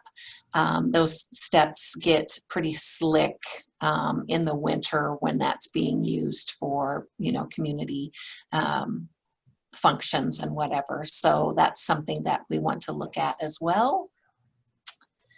And the last one is something that Mary Reeser, who is on our safety committee and our librarian here, this is the big building behind the library. And when I'm doing my research and past notes, it was referred to as the Holland and Sons warehouse.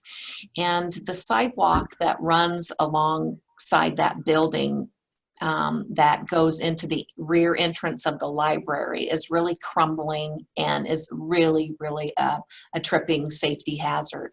And so in our research, we found that in 2018, that the county court had discussed demolition of that building, and even went as far as getting a project management bid from Jeff Schott, and then it wasn't ever brought back to the court. So the safety committee was asking for direction from this court if we wanted to pursue that, or if we don't want to demolish that building, that the sidewalks definitely need to be addressed. So that was a great big lift on the safety committee for this coming year. Okay. Sounds like it needs to come back to the court. Yep. Okay. Would you like the safety committee to bring that back to another court date? Yes, please. Okay. All right, thank you, Commissioner. Any other questions for us? I did want to add that at the all-staff meeting that is scheduled for September 22nd, that the safety committee is has a couple of things on the agenda. We have a new fleet sheets and 360-degree check before you get in the vehicles we're going to introduce to the staff. And then we're also having the fire chief come down and demonstrate the proper use of a fire extinguisher. And it is also, I'm probably going to get this wrong, but Chris Fitz, our emergency manager, it's Safety Month or something, and she's also has a big safety presentation at the all-staff meeting on the 22nd. So. Great. Other questions for me? Teresa, I think you're doing a fabulous job. In the couple years that I was here before my other county court counterparts, really no discussion about safety very often. No talk of a committee, no talk about really anything. So between your emails that I receive and your updates, it just sounds like you're doing a great job. Thank you, Commissioner. Thank you, Teresa. We will move on now to Daryl Hotelling, our buildings and maintenance coordinator. Take it away, Daryl. Good morning. This is actually my first one. I somehow missed how everybody else had one. Our department is kind of a unique combination of structure and I call it fluid adaptability. We kind of roll with the punches. But but I basically base everything on kind of, as you probably read in the briefing, the 4 main areas: the courthouse grounds, Burns Park, Shetler Industrial Park, and the county library. I pretty much am responsible for. So if there's no questions about the agenda item briefing, I'll go down this list here. So we just wanted to let everyone know what you probably already know about that. We're in the middle of trying to remodel the bathrooms to ADA and some other projects around the courthouse. We're in the middle of making a break room for the staff. Ordered the table and chairs today.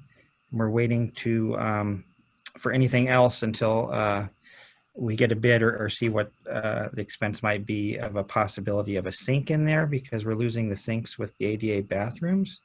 So that's kind of on hold, but it will be a break room nonetheless.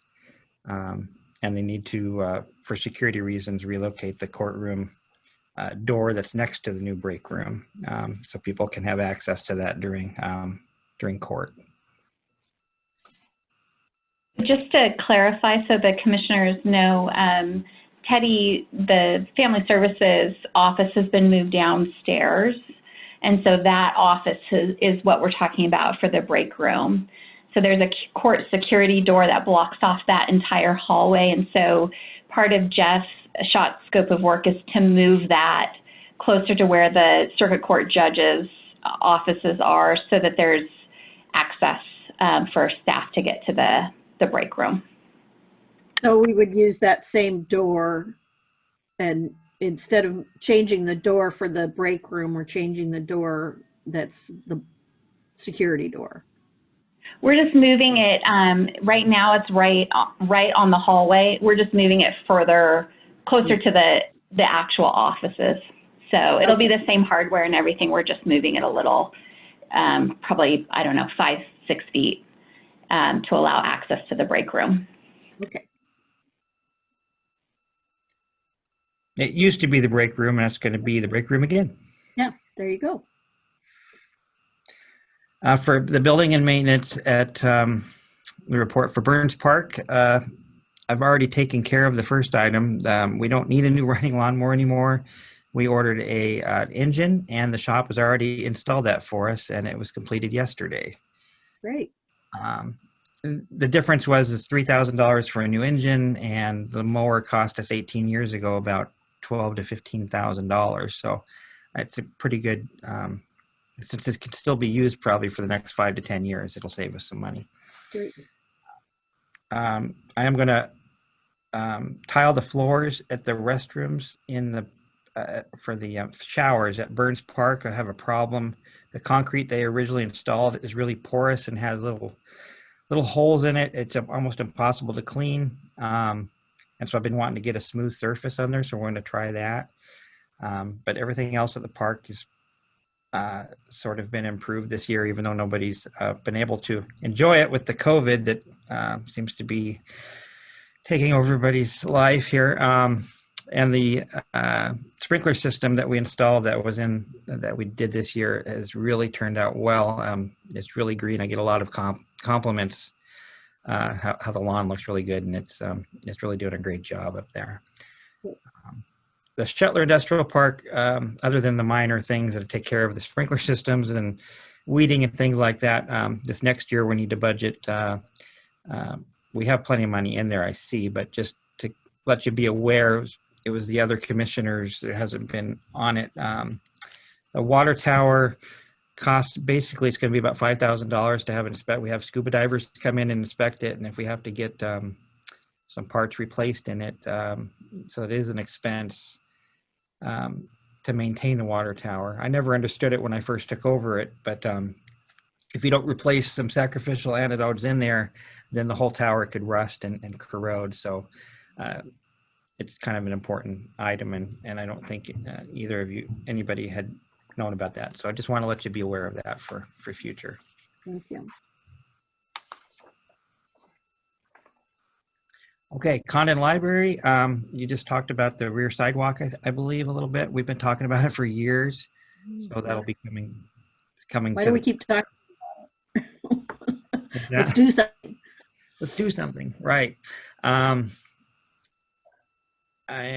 tree maintenance. I started counting the trees because probably the first 10 years that I had this job, we've took down most of the Siberian elms. All the original trees were gone here that were had a lot of disease and were getting up in age, and we've replanted. And between here and the park, as you can see, there's a lot of trees, and they're really going to be. They take a lot of my time, and they're just going to keep increasing that way. So if we get tree arborists in here, it's going to be. I probably need to increase probably 5,000 a year at the courthouse and 5,000 at the at Burns Park to take care of our trees that are growing and maturing. So I just wanted you to be aware of that because it was kind of nice at first because not a lot of leaves, not a lot of branches. They're young, but they're growing. So just wanted to be aware of that also. And Can I ask you a quick question? you bet. The sidewalk, we have discussed it several times. Is this the library? Yes, the sidewalk by the warehouse. And I asked the question before and I can't remember what the answer was, but what about just removing some of the crumbly pavement or concrete that makes up the sidewalk and just taking it back down to dirt? But I can't remember what the reason was why that wouldn't work. Just temporarily in the meantime to make it less of a hazard until it's determined what will happen with the warehouse. Yeah, that's a good question. I don't. I've swept it, but it just keeps crumbling. So it's kind of a never ending unless you actually get the road department that probably comes in and just takes it out completely, like you're saying, and then it probably would be better. Yeah, and you could put gravel or something in to. Mm-hmm. Yeah. Yeah, but that's beyond my scope. Okay, well, we'll get it on the agenda and we'll give it a discussion and get something done about it. I was going to say, I wonder if it isn't because it's a pathway to the grade school, maybe that you guys didn't look at that previously. Maybe could be it. I think also if you take it back to raw gravel, then you've got an accessibility issue for anybody who's using walking aids or wheelchairs. They just don't run very well on that kind of a surface. So that may be a restriction depending on what its actual usage is. I haven't looked at it for a while, but it doesn't look like it was very accessible to those, to that sort of thing, the way it is right now. Sure. I was wondering too, Catherine, maybe you could, this is Teresa again, maybe you could answer the question, if the city has an ordinance, like if you remove a sidewalk, does it have to be replaced? Hi. Hey, I actually have Gib Wilkins here, Public Works Superintendent. So he has listened to this conversation.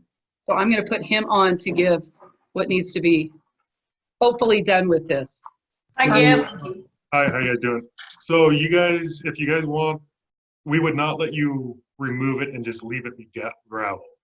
It has to be replaced within a timely manner. So to remove it, you'd have to have a plan of when you're going to replace it. Okay. Because that's part of the... Something. I knew there was something to it. I just couldn't remember what it was. Yeah. And Gib, do you have a sense for that length of sidewalk? Like how much money would that cost, do you think, I mean, in round numbers to remove it and replace it? Catherine's looking at some numbers right now. We can't hear her. Sorry, we just got some estimates back on the sidewalk of a grant we just put in. So give me a minute. Okay.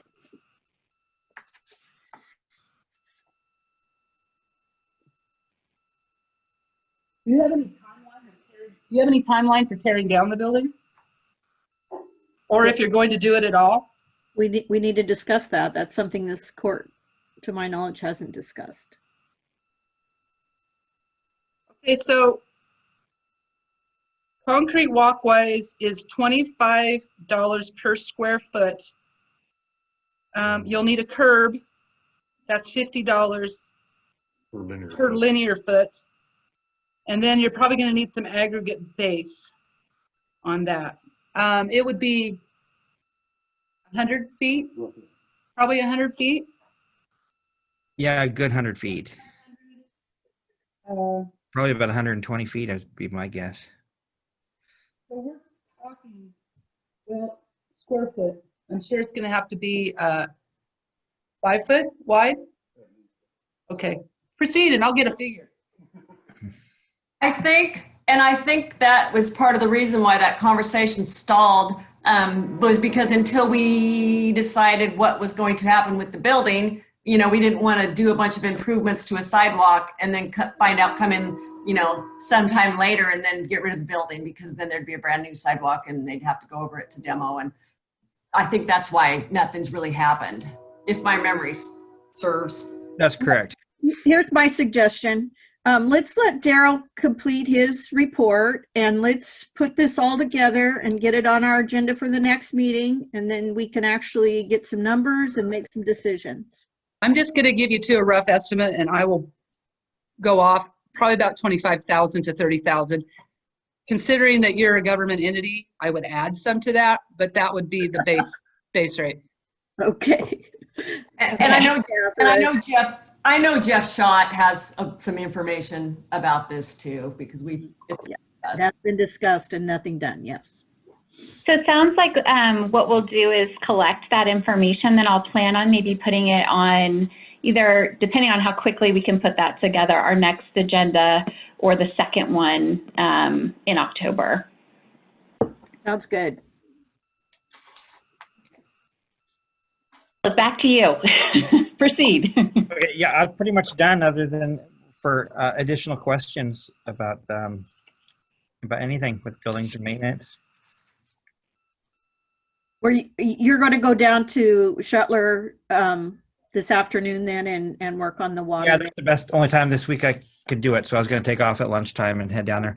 I replaced the main water line. I repaired that like a week ago Friday and checked the sprinklers and it was all working great then. And then I guess we had another blowout. So yeah. I'll take care of it. Okay. Thanks, Daryl. You bet. I didn't have any additional questions for the building and maintenance report, but I just wanted to say that I really appreciate the staff coming in and giving us these staff reports. I find them to be very informative.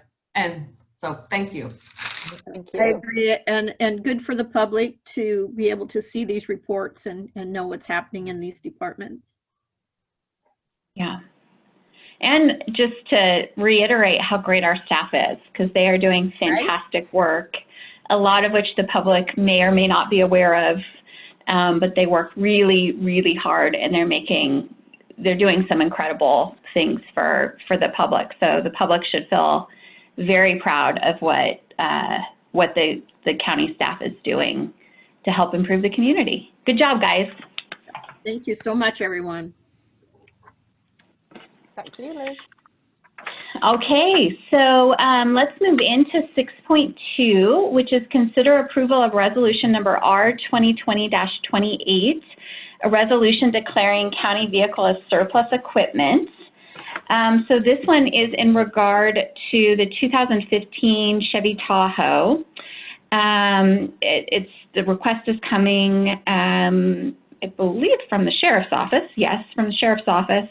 The vehicle has 117,000 and change miles and has served its useful life. And so the sheriff is recommending or requesting that we go ahead and declare it surplus and then allow him to dispose of it via publicsurplus.com. That seems to have worked really well previously when we've done that. We get a nice range of bids, and then the other nice thing I think for folks who are local who want to buy is that you can kind of decide how much you're willing to pay and then watch as that ticks up so that you're not just blindly, if you really want it, you can continue to bid, basically. So I think that's been pretty successful. Questions about that? I just had one about, or do we want to put any kind of minimum bid on this, or is the sheriff's department brought that up at all? Good question. Teresa, did Chris have anything for us on that? She did not.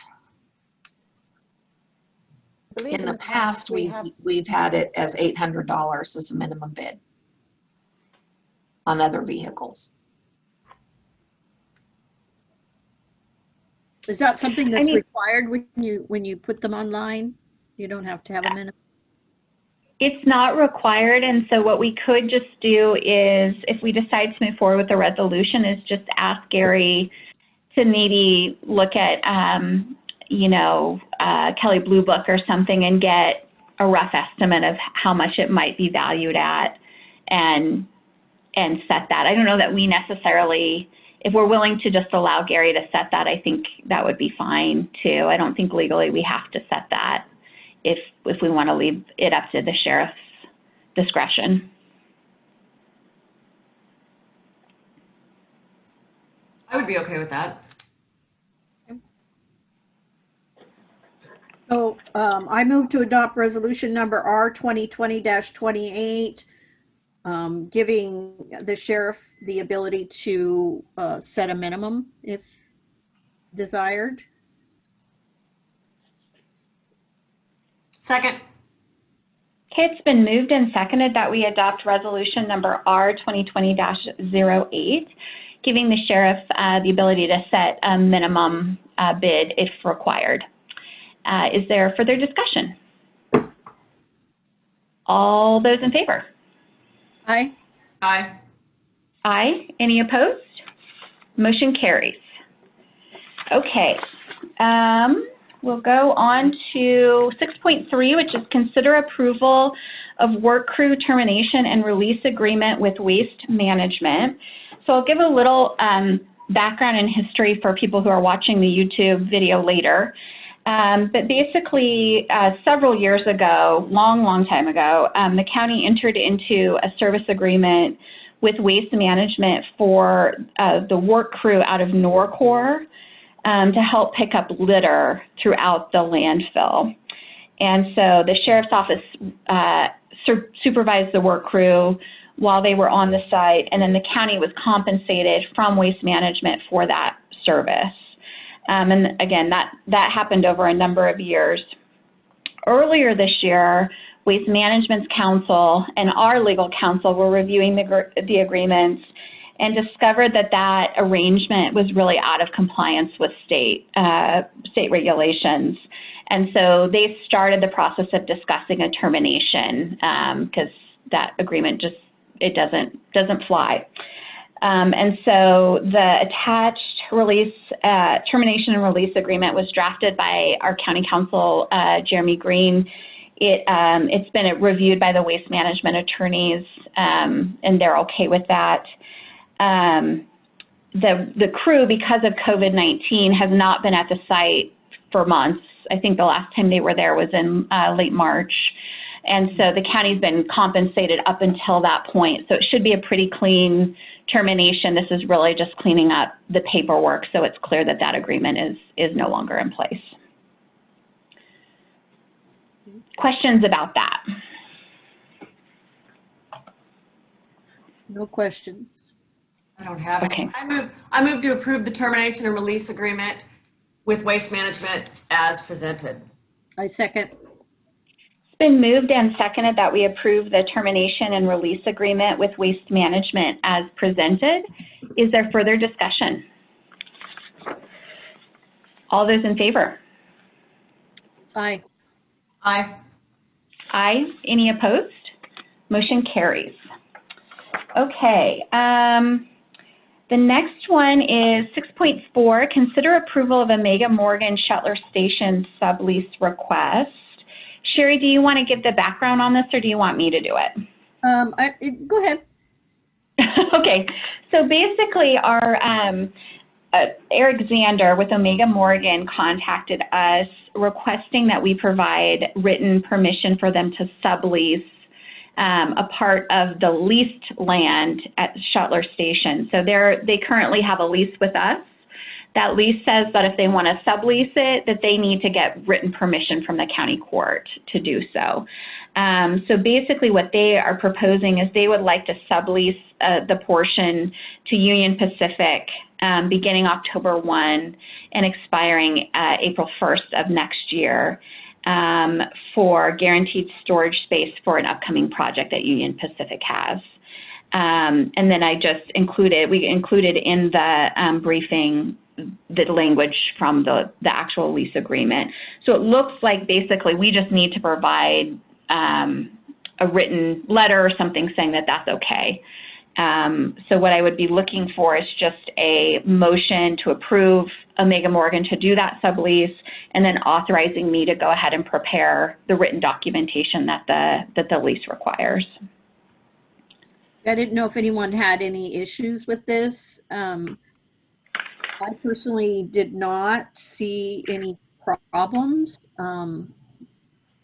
The property is being used for what it's, intended for, and Omega Morgan wants to help out Union Pacific with a project, then I don't see any problems. It's just for 6 months? Right. Mm-hmm.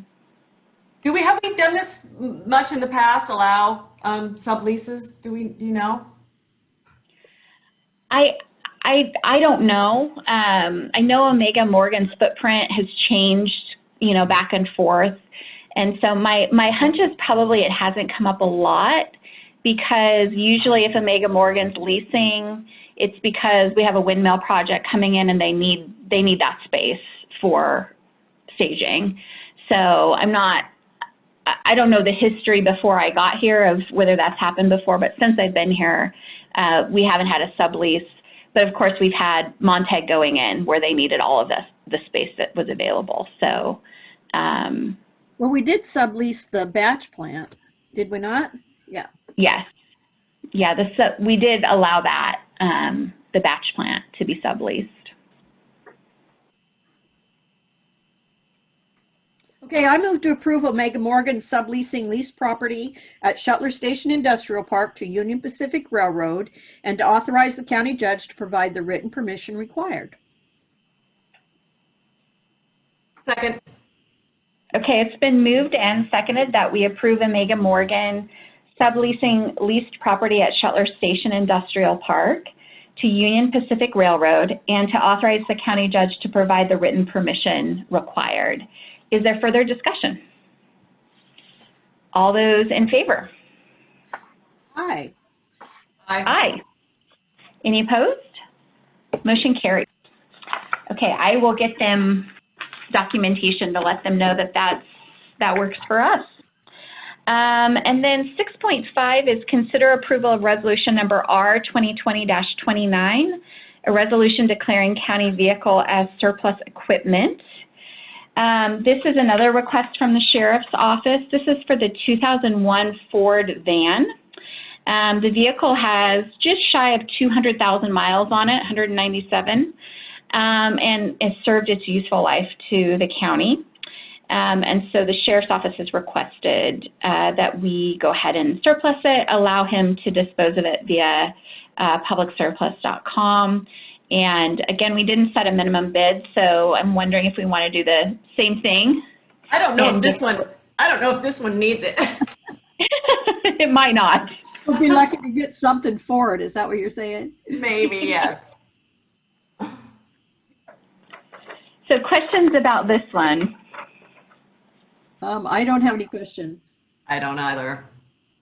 Okay, do we have a motion?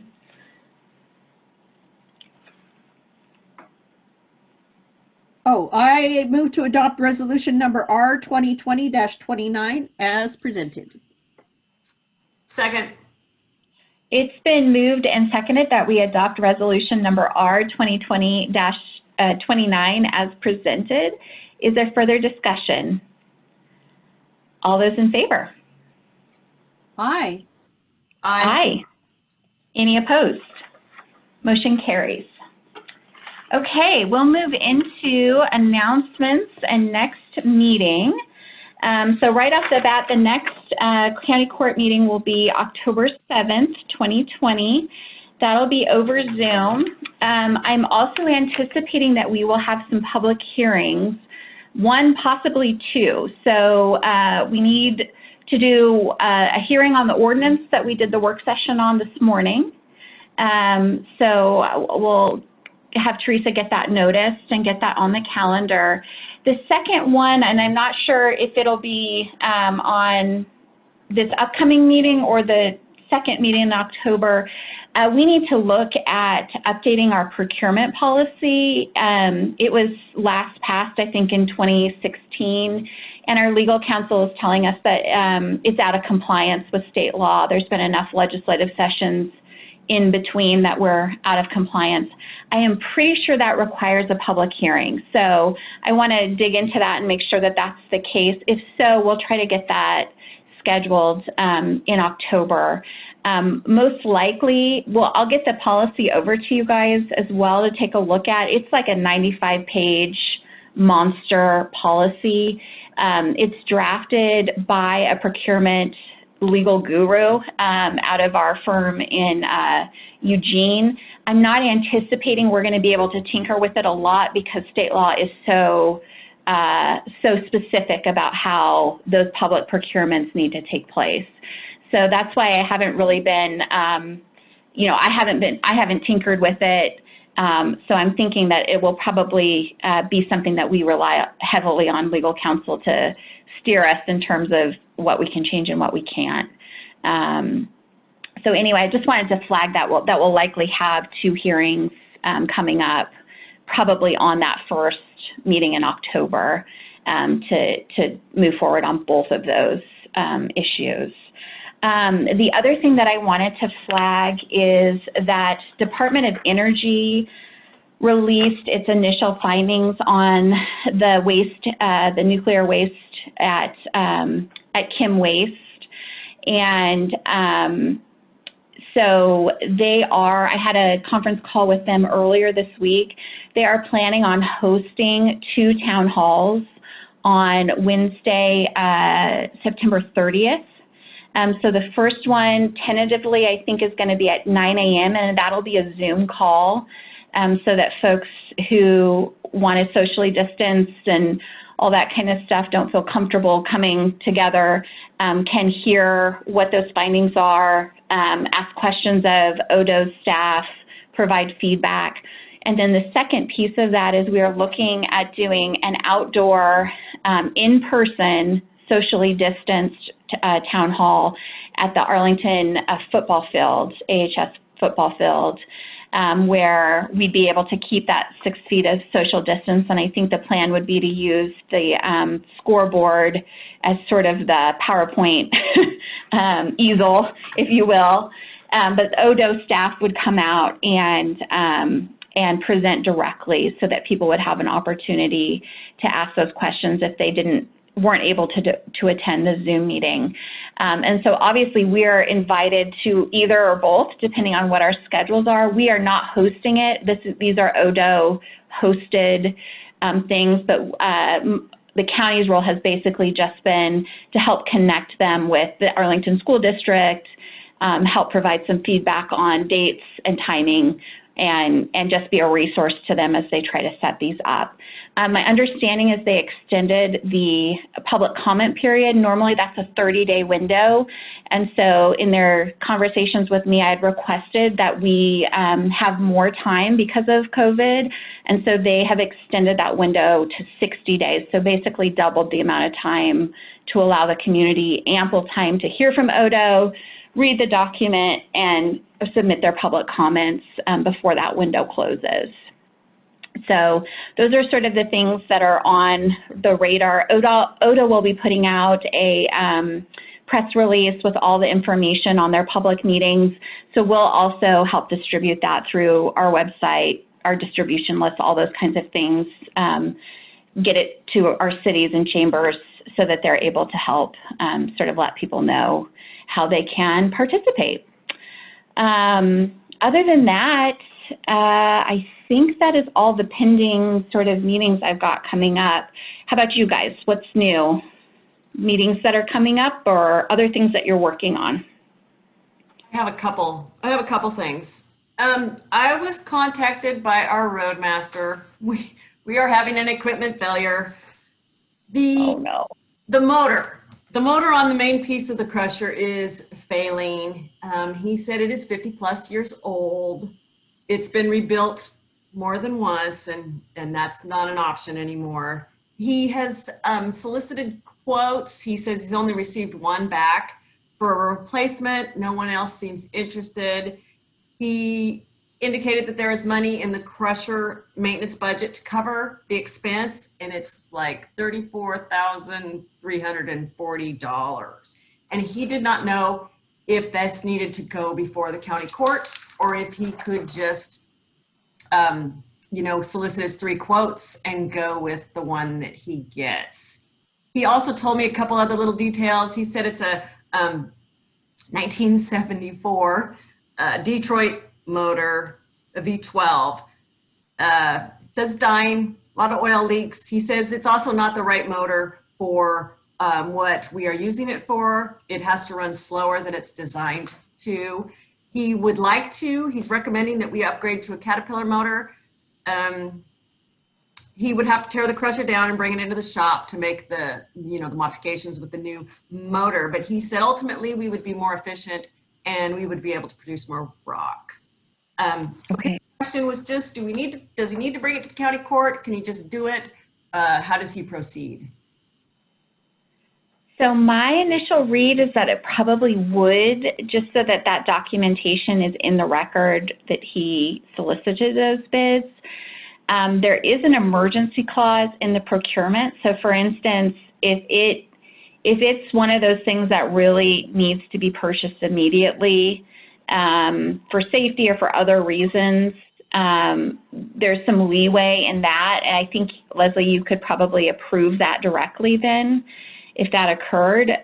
So it kind of depends on the circumstance, I think. If they're able to kind of limp along until October 7th, then we could officially approve it and put it on the record. But if it's an emergency, there is some leeway in the procurement policy to allow for that. Well, and I kind of asked that question, but I was pretty much asked, so I'm assuming you need this sooner rather than later, and he said yes. But I don't know really if I should have been a little more clear and said, can you wait till October 7th? Or so I can get back with him and see what his time frame is. Okay. Thank you. Oh, and then just quickly, a little update on the North Central Public Health District director hiring process. We are going to take a step back. We're going to open up the position again. We have an interim director in place right now. We're going to work on revamping our hiring process. We hope to allow more staff, board, and community input,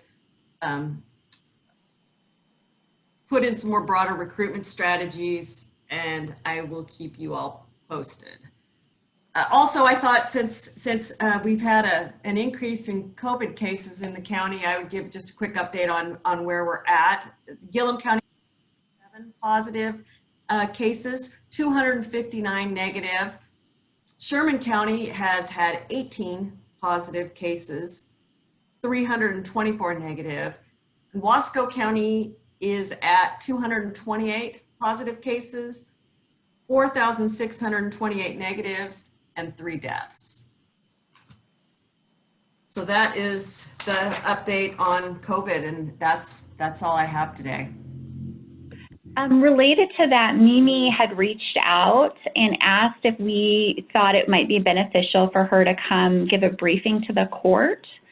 And I'm wondering, I was maybe hoping to get her on the next agenda. Does that, I mean, I'm assuming there would be no objections to that, or that you'll both be here on that day to hear that. That would be great.